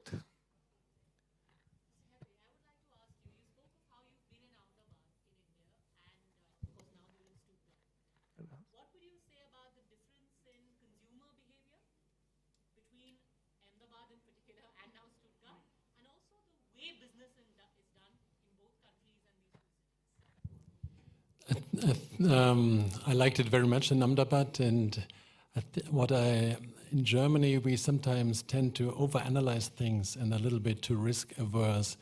And my colleague in Ahmedabad, they were always, let's go for it. No, we do it, we get it done.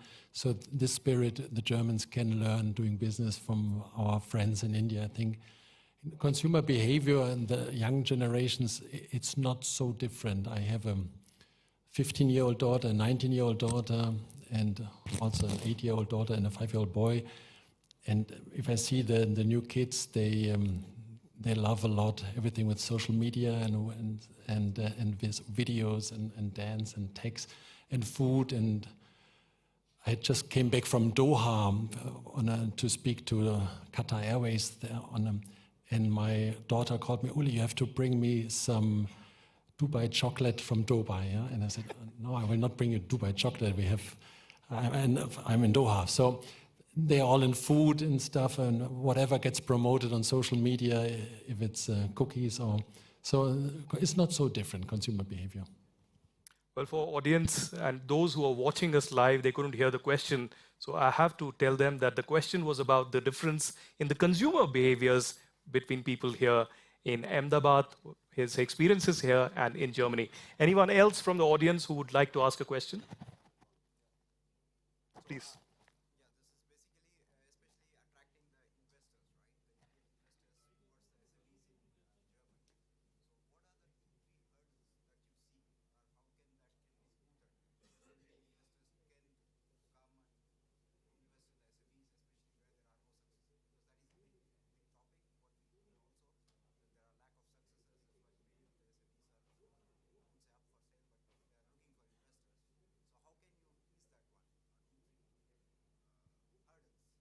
Mr. Sternberg, what are the 3 top hurdles that you face while investing in India, and how do we overcome that?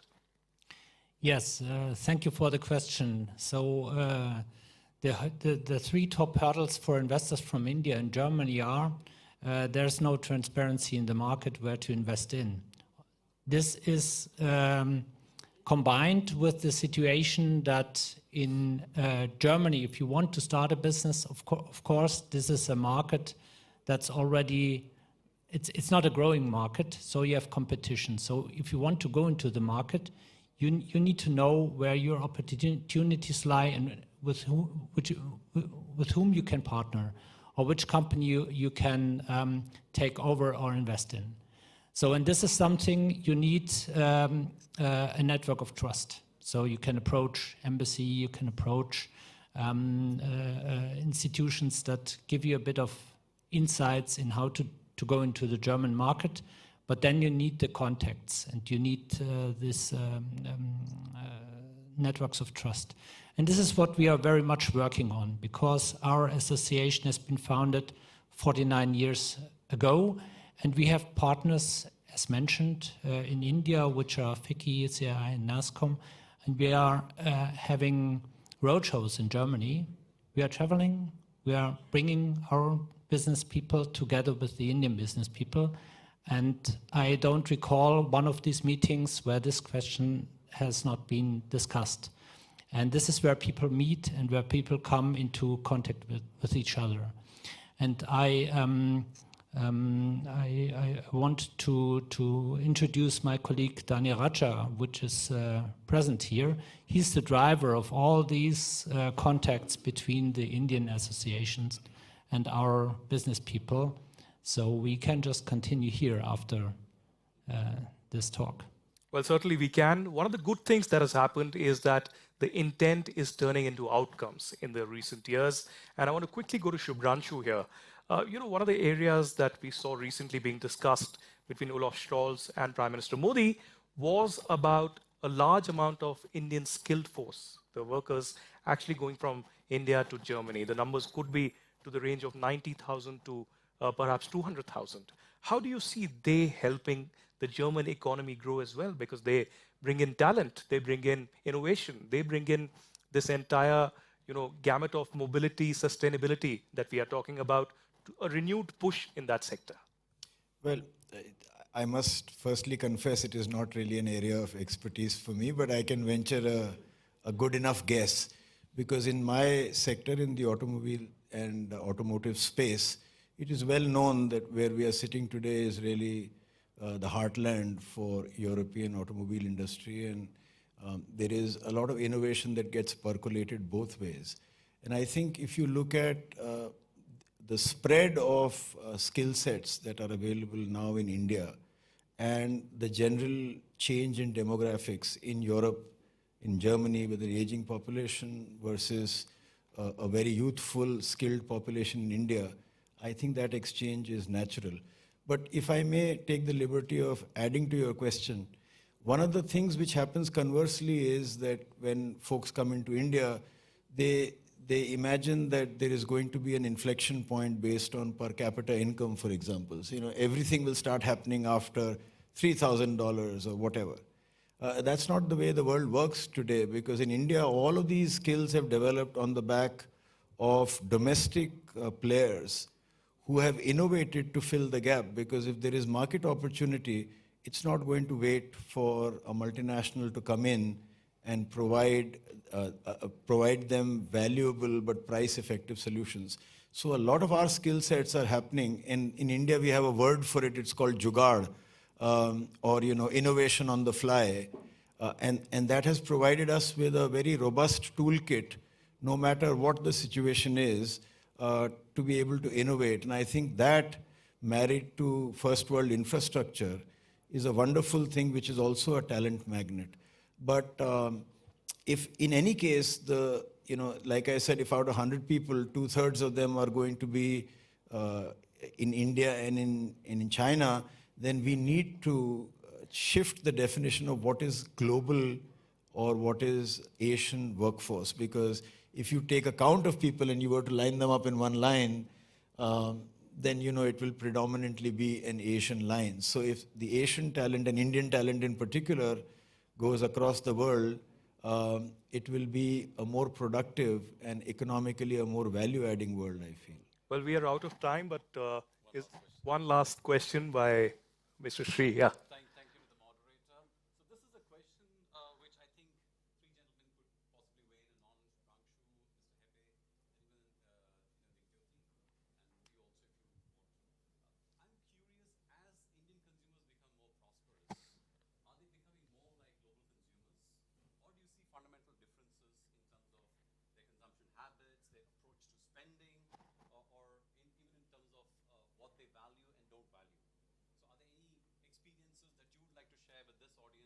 about how are these consumers different despite maybe a convergence in terms of economic...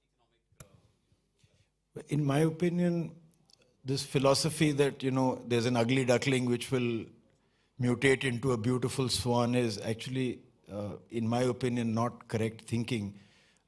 Every tier of Indian consumption is booming, but it's booming in its own unique way. So you have to understand the DNA of that demand. And secondly, the leapfrogging that has happened in India, people don't go back. So if, say, if we are roughly in parts of India where Poland was 15 years ago or Mexico was 10 years ago, the consumer of today is not going to consume the way 10 years ago Poland was consuming. So if you asked an Indian kid today that, don't play games on your smartphone, instead prefer to buy Scrabble or Rubik's Cube because, hey, that was popular in America 30 years ago, it's not going to happen. If you told an Indian consumer today to get into line to get a landline phone, he's not doing that. They're all leapfrogged to cellular technology and so on and so forth. So I think time and tide wait for nobody. And if, it is actually lazy thinking, lack of ambition to say, this is our model and we'll wait for Indian consumers to catch up. And so if you're doing that, then, I'm reminded of Shakespeare who said, the fault is not in our stars that, we are underlings, but in us, or I think I murdered Shakespeare, but something to that effect.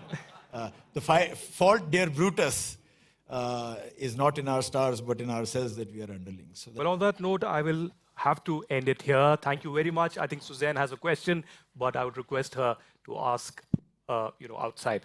Thank you very much, Mr. Shubhranshu Singh, Mr. Sternberg, Mr. Sen, and Mr. Hepe for joining us at the first ever News9 Global Summit. Thank you. Apologies, I exceeded my time, I think. No, it was... Thanks. Thanks, Shubhra.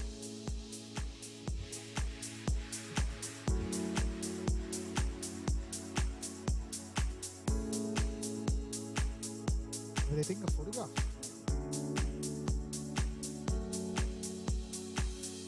Requesting the panelists on the playoff to please pose for the photographs. Please, sir. And of course, they will be felicitated with stalls from VfB Stuttgart.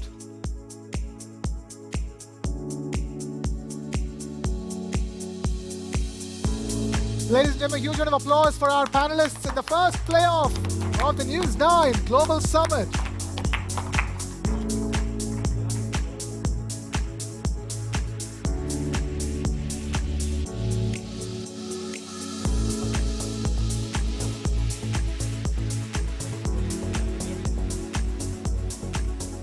Requesting Mr. Hemant Sharma to please take the stage. Please take the stage, sir.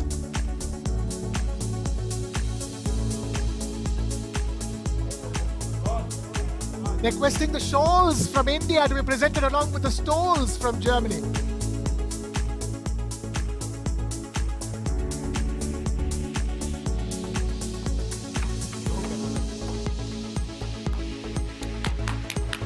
Ladies and gentlemen, please, for our panelists, for this incredible Indo-German collaboration that's unfolding in front of you.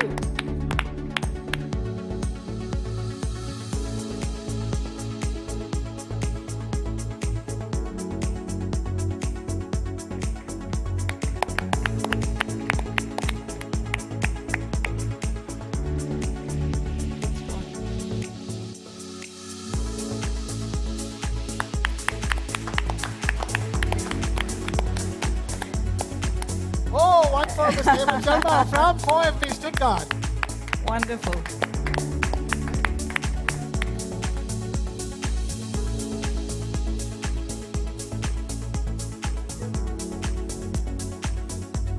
All right.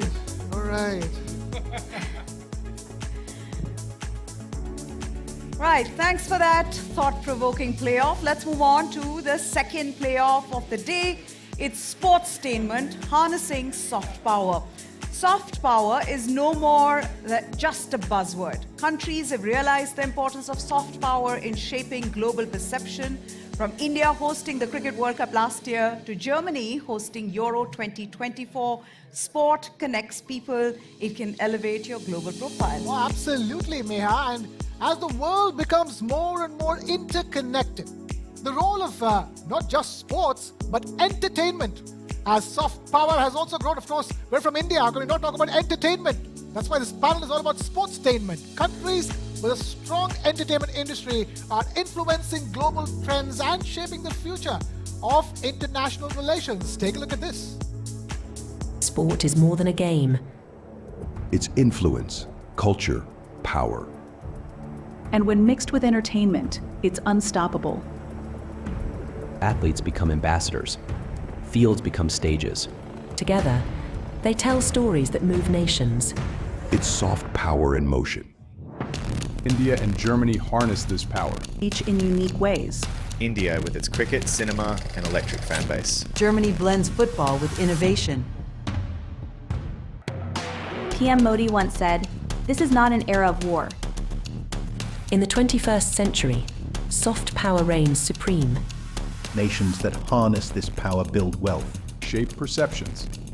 It's control without coercion, influence without force. India and Germany show what's possible. It's a bridge, a dialogue, a movement. Leading with sports, powered by entertainment.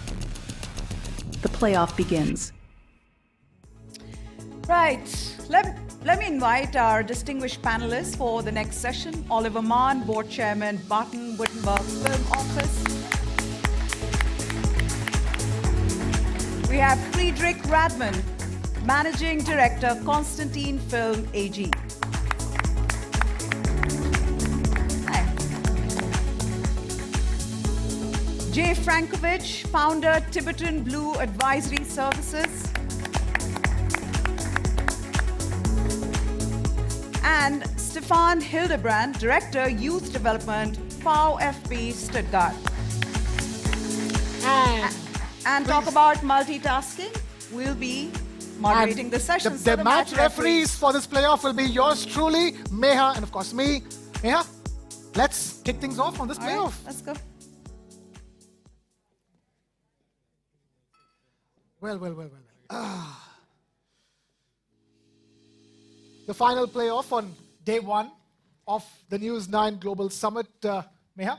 That's right, and this is an interesting one because I love sports, and why I love sports is because sports has a unique way of connecting people. Whatever your differences may be, if you love a sport, connects like nobody else. Yeah. And I love entertainment. I love the movies, love Indian movies and German movies. So, let's put this thing together. Meha, you want to ask the first question? Yes, I'm going to start with Jay. With all your experience in sports and entertainment, we've had this conversation even at the beginning of this summit where we talked about, how countries are using sports and entertainment as soft power. When you look at big events, which are entertaining, which attracts viewership that's diverse, are countries looking at that as a tool for promoting, their culture, their heritage? How do you see that? Well, I think if Dana White said it best, he was speaking about his growth rate in the UFC, and they said, Dana, how can you sustain this growth rate? And he said, by connecting with content, right? So if I don't connect with the content, then I don't have the ability to grow. So if you look at the Jake Paul fight, not the greatest athlete, right? The Super Bowl brings in 200 million viewers. Jake Paul brought in 125 million viewers. And, it was great for Netflix. Yeah. It was great for Jake Paul. Despite the troubles with the streaming. Yeah, I mean, listen, they have the NFL coming, so they had to practice, right? So, but it was also great for boxing, right? Not so much the Jake Paul fight, but if you watch that, women's sports in general, boxing in general, that was one of the best fights, and I don't want to say female fights, because it was one of the best fights that I've seen in the past 5 or 6 years. So if you look at a place like India, and you look at Digital India, for example, they're promoting content. They're putting money behind content, and they're putting money behind the platforms that deliver that content, right? And the consumers between 18 and 35 inside of India are, obviously consuming massive amounts of content. So, you know, once again, if you connect sports, the entertainment side of things, that's where the growth value is. Right. Oliver, you know, this conversation began with sports, but obviously movies are something that connect both Germany. I mean, Indians who studied the history of film, like me, we've seen German expressionist cinema, we've seen, you know, all the different languages in which Indian movies are being made these days. And Indian movies are not just about Hindi cinema or Bollywood, you're seeing all languages from India come in. So Germany and India, in that sense, have a great collaboration to make. The word is content. Sports is content, movies is content. And what's your question? The question is that we don't do enough in terms of movies between India and Germany. This is not that easy. So I think you can't really compare the industry. So we have a private industry, a huge industry in India, but you have a industry that's depend on public fund and public television in Germany. So this is the reason why collaboration and productions are very, very difficult. So I think I don't know how famous German films are in India. So some are, but not all the films. Maybe more older films, I would say. I will never forget watching Run, Lola, Run, or Lola Rent, or Run, Lola Run. Yeah. Yes. So famous in India. There was an Indian remake, Lupla Pita. Yes. We screened it at the festival, so it was a great film. So, but I think this depends on people, so on the actors and actresses. So if they are known, so people will follow them. Shah Rukh Khan is the actor, so he has some fans in Germany. So, but I don't know if there are so many fans of German actors and actresses in India. Okay, Stefan, you love football just like Indians love cricket. I mean, cricket is a religion in India, and football, I would think, in Germany, right? I've got to ask you this: sports is used as a soft power in holding big international events. Germany hosted Euro 2024, and it was a fantastic tournament, especially in the way, I mean, it's too bad for Germany, they lost, but Spain, how brilliant was Spain? But what that does is that sort of puts you on the world map. It, you know, gets everybody talking about what can you expect from the tournament, how is it building up in Germany? How do you look at that as soft power, you know, holding big events, big ticket events in a country? Mike, please. Yeah, first of all, I would like to thank the organizer for inviting me to this panel, to this event. Actually, I was asking myself a bit what could be my role here as a director of the youth development program of a football club here in Germany. And I'm happy to speak as a representative of the host here of this event. Yeah, but to answer your question, it is, you know, if you're talking about sports, politics and economics are not too far. Yeah. And talking about big tournaments, it gives countries even a founding moment, like we experienced here in that country. I was in my past working in Qatar, and I remember the words of the ministry when he mentioned the meaning of coming together of different cultures in the youth. And what I experienced there is what in a divided world like we have now at the moment in sports, everything is possible. So we invited teams from India. When I was working for that national system of the Qatar national teams, then we built up cooperation with the club in Delhi. I was spending many nights in the Leela Palace when we were working together with Delhi Dynamos. So sport is building bridges, and as well sport is about creating values in terms of economics. This is what I experience in my work, and of course in sports as well. Which leads me to the next question. Do you feel somewhat torn when you say you were working in Qatar? Now, you know, people accused Qatar of sports washing before the World Cup, right? And I'm wondering how that fits into the scheme of things, because by the end of the World Cup, everybody was praising how well it was organized, how well it went. Tourism grew by some 400%. But as somebody who's part of the sporting ecosystem, do you worry about the integrity part of the sport with this? Not at all. I was working there for 5 years, and I know the Eurocentric way to view what's happened over there.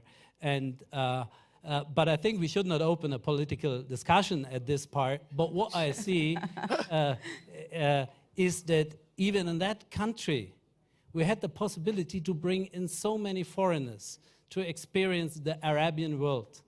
And I think this is a value maybe music can open as well, or movies, but sports brings everybody together. So I see it very positively. And here we were talking a lot of sports washing, but I don't see it. I see it differently. Okay. Friedrich, I'm getting back to the other half of this, which is entertainment and movies. And look, so many Germans end up watching Indian movies. There is that bridge that these two cultures can have through movies. And it can be done both ways. It just doesn't have to be Germans watching Indian movies, but more and more Indians watching German films, and maybe Germany making films for the Indian market.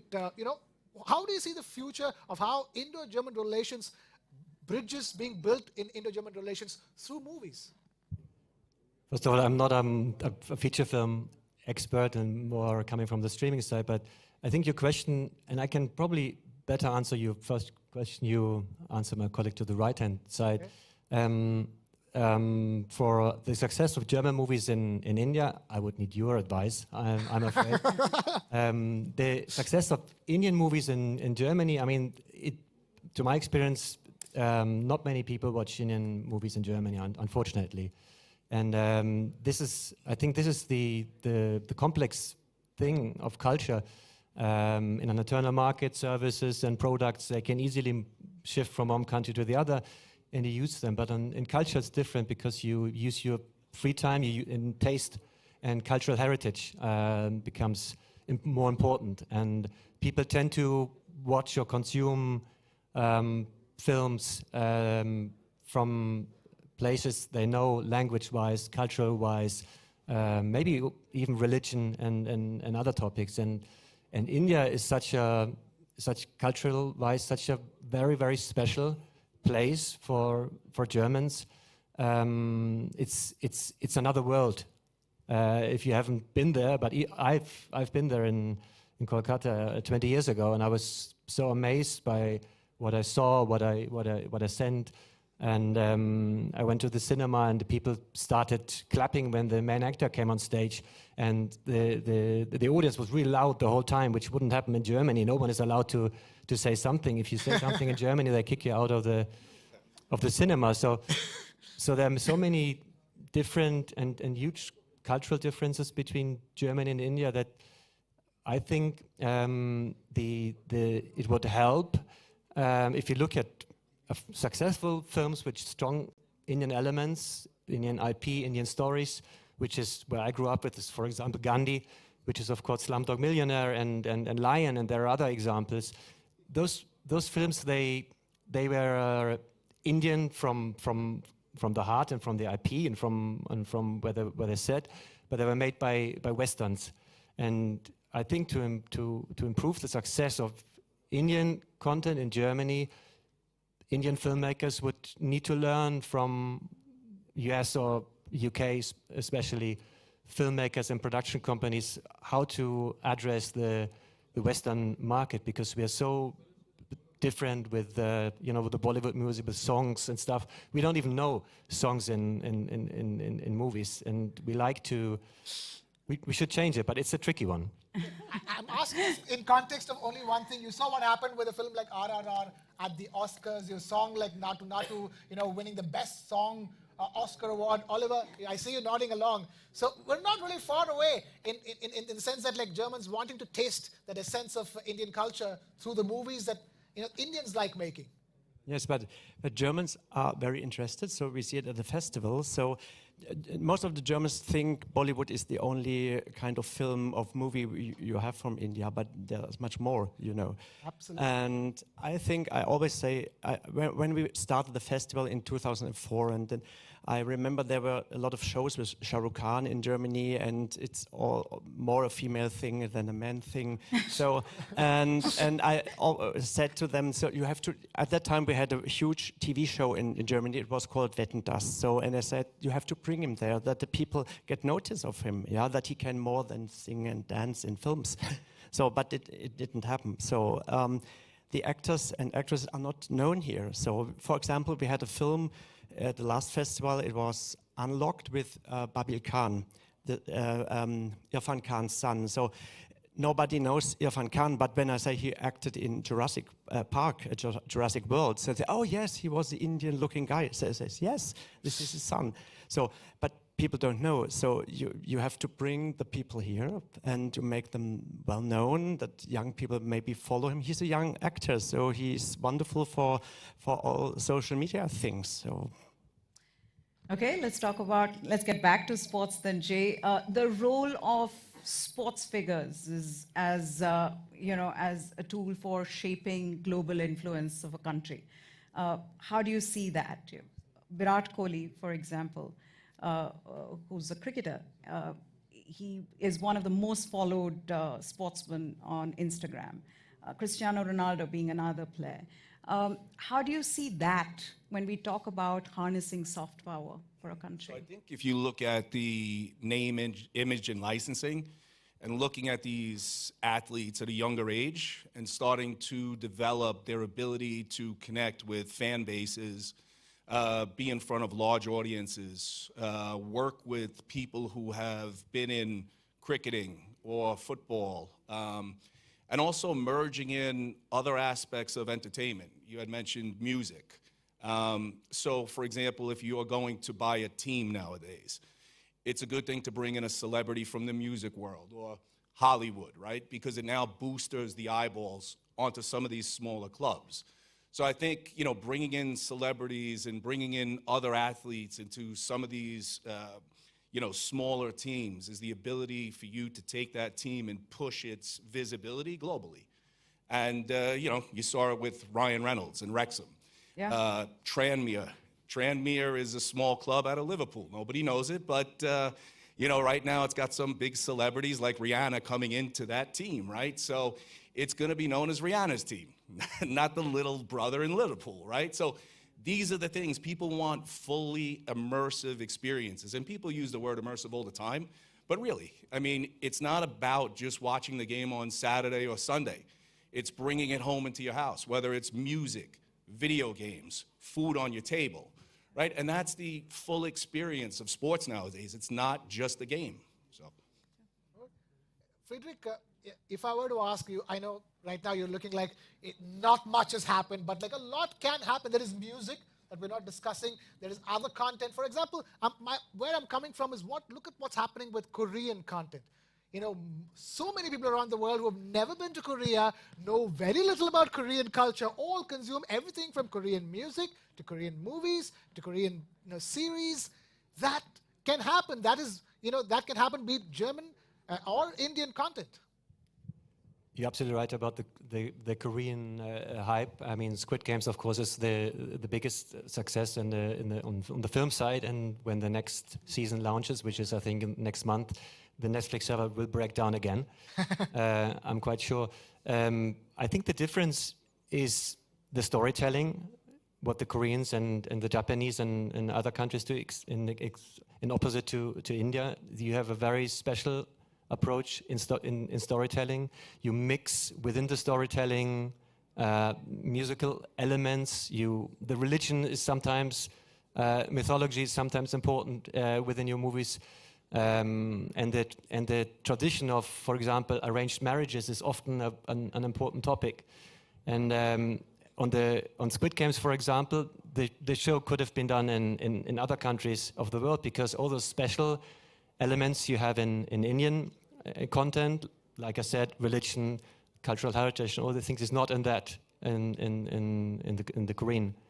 They look, for us, they're Asian. of course, but the storytelling is very clear, it's very special, and we understand it, and we don't, unfortunately, the Indian way. Stefan, as a director of youth development for VfB Stuttgart, I've got to ask you this: grassroots development. How important is that? Investment in grassroots development for a country when it comes to seeing their international standings. Does that impact in a big way as well? You know, when somebody says, oh, this country has great infrastructure, facilities, the youth is doing well. Look at what's happening with Lamine Yamal. I mean, he's unstoppable, right? So what do you think is the impact of that? Football is growing from down to top, not the other way around. So that's why my Chinese colleagues struggling, because it's always coming from top to down. So football has a long tradition here in Europe, and it's more than sports. So we have now a situation where in whole Germany we have renovated the infrastructural part of the youth program, because there is a main question. A bought minute of Bundesliga can't be more expensive than an educated minute of Bundesliga in your own club. Means, so we at the Youth Development Program have the goal and the aim to, with all our infrastructure, with our personnel, with our methodology, with our strategy, to create circumstances and environment where talent can grow. And my experience is, I don't want to concern anybody in India, that a game which is played only with a foot and with a big ball can play it by everyone. And my experience as well, when I was there in New Delhi, we made an open trial and we announced it one day before, and we have 2,000 kids to come. So football is growing from down to top, and it has in Germany a big impact.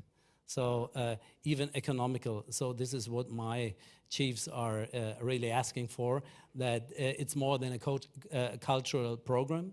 It's just creating sports and economical values. Jay, you know, we're talking about sports and entertainment as if they're two separate verticals. The word is sportstainment because it is the entertainmentification of sports, if I may. You know, like you can't be like, oh, you have to be a football lover, a purist to watch that game. You have to be a cricket lover or purist. Look at what's happening with a league like the Indian Premier League, the IPL for cricket, which is the second most valuable sporting league in the world. So in a sense, sport is going towards that arena where it has to be as entertaining as possible and not just meant for the purists. Yeah, I agree. You know, and it's sports in general, it's rivalries, right? Everybody likes to wake up and say, I'm the best today, right? Nobody says, I hope I finished last today. I mean, it's just, it's not the way it is. And inherently, we have that in us. And you know, when you look at programs inside of India, so there's the Association of Indian University, right? Which I think is following along the same lines of what they're doing inside of the United States, where, you know, obviously we put a lot of emphasis on students and sports in the United States. But, you know, my daughter is 27, graduated college, and went on to the medical field, and that was funded by her playing softball, right? So sports, entertainment, education, it all works together. And the platform that they're doing now in India, you know, in building up these rivalries amongst these universities, I think is something special that they have. That, you know, it's something I think that's going to push the athlete from a young age, male and female, and it will grow basically the sports and academic side inside of India. So. All right, let's throw the floor open for some questions from our audience. Shri? Growing up in India, I've actually consumed a lot of German content. You'd be surprised. So there was one detective show called Old Fox. We absolutely loved it growing up as kids, you know, watching that. Then there was a game show which used to be our Sunday morning routine. So do you see an opportunity for German content to be repurposed for an Indian audience today? Even if it means dubbing that content and selling it to a market, because there are niches in the market that you could potentially tap. It's difficult to answer, I think. Of course, the dubbing as such will make things more accessible, but there's still the setup and the storytelling and the philosophy and the cultural heritage behind. So I'm not so sure. I think what we have to do is, we Germans, to travel more to India and to get to know better your country. I mean, 440 universities were built. Maybe some of them were film schools, so I can try to persuade, film students to come over to your universities on the film side. And the same, actually, the other way around, that even more people than the 250,000 should come to Germany, be it for a longer period or only for a shorter period, that we get to know each other's culture better than we do at the moment, because it's really they're different worlds. And if you sell products and services, I think it's easy, because you don't interconnect with faces and with acting and that kind of stuff, but you only have the product and or the service, which you can use from any part of the world. But when you consume culture, it's really, really different. All right, I think we're running out of time. We've got to wrap this up, but I'm going to end with how I started this. Sports and entertainment has a unique way of connecting people. Somebody growing up in the 80s, 90s, watched a German show, still remembers it, has great memories of it. This is what sports and entertainment can do, and this is what we were talking about when we talk about harnessing soft power. Thank you so much, Oliver, Friedrich, Jay, and Stefan, for taking the time out and contributing to this. Can I add a last story? So I think it was the 10th anniversary, so we thought about a pre-event for the festival, and we asked an Indian soccer team to come. It was Mahindra United, and they want to come, but there was no club in Stuttgart who was interested to play against them. So maybe we can do it again. So, yes, please. That is... It's time for that to change for sure. Requesting all the panelists on this playoff to please stay on stage so that they can be felicitated with a stole from Ford Stuttgart. We have Mr. Barun Das from the TV9 network and Ron Kasper as well. I don't know what you were saying. Yes. And requesting all of you to just hold on for just a minute. We'll be done with this felicitation. Ladies and gentlemen, huge round of applause for all the panelists.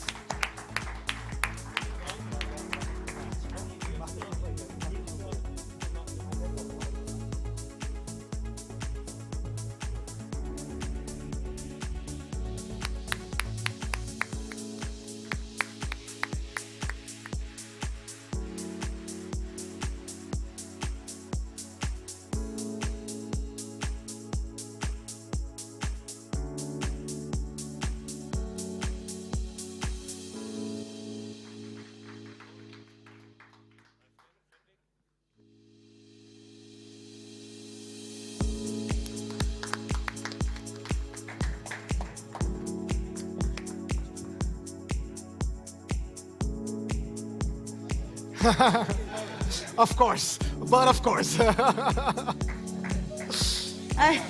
all got one. Thank you so much, Barunji, for doing the honors. Thank you so much. And thank you, Ruben, for doing the honors. Yeah.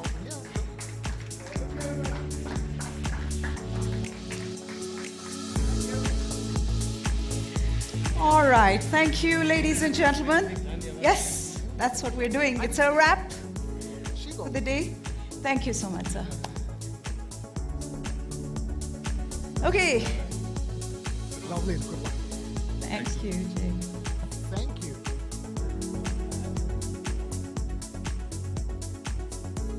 Okay, I've been asked to make an announcement. All the delegates, please bring your badges tomorrow. It's very important. We invite you all to continue the conversation over drinks and dinner, and of course, good company. So yes, it's at the Porsche Tunnel Club. Requesting all of you to please continue the conversations at the Porsche Tunnel Club. Thank you so much for joining us, and make sure you're with us tomorrow with the badges, as Mayor told you. Thank you, ladies and gentlemen. Gute Nacht. Gute Nacht. Gute Nacht.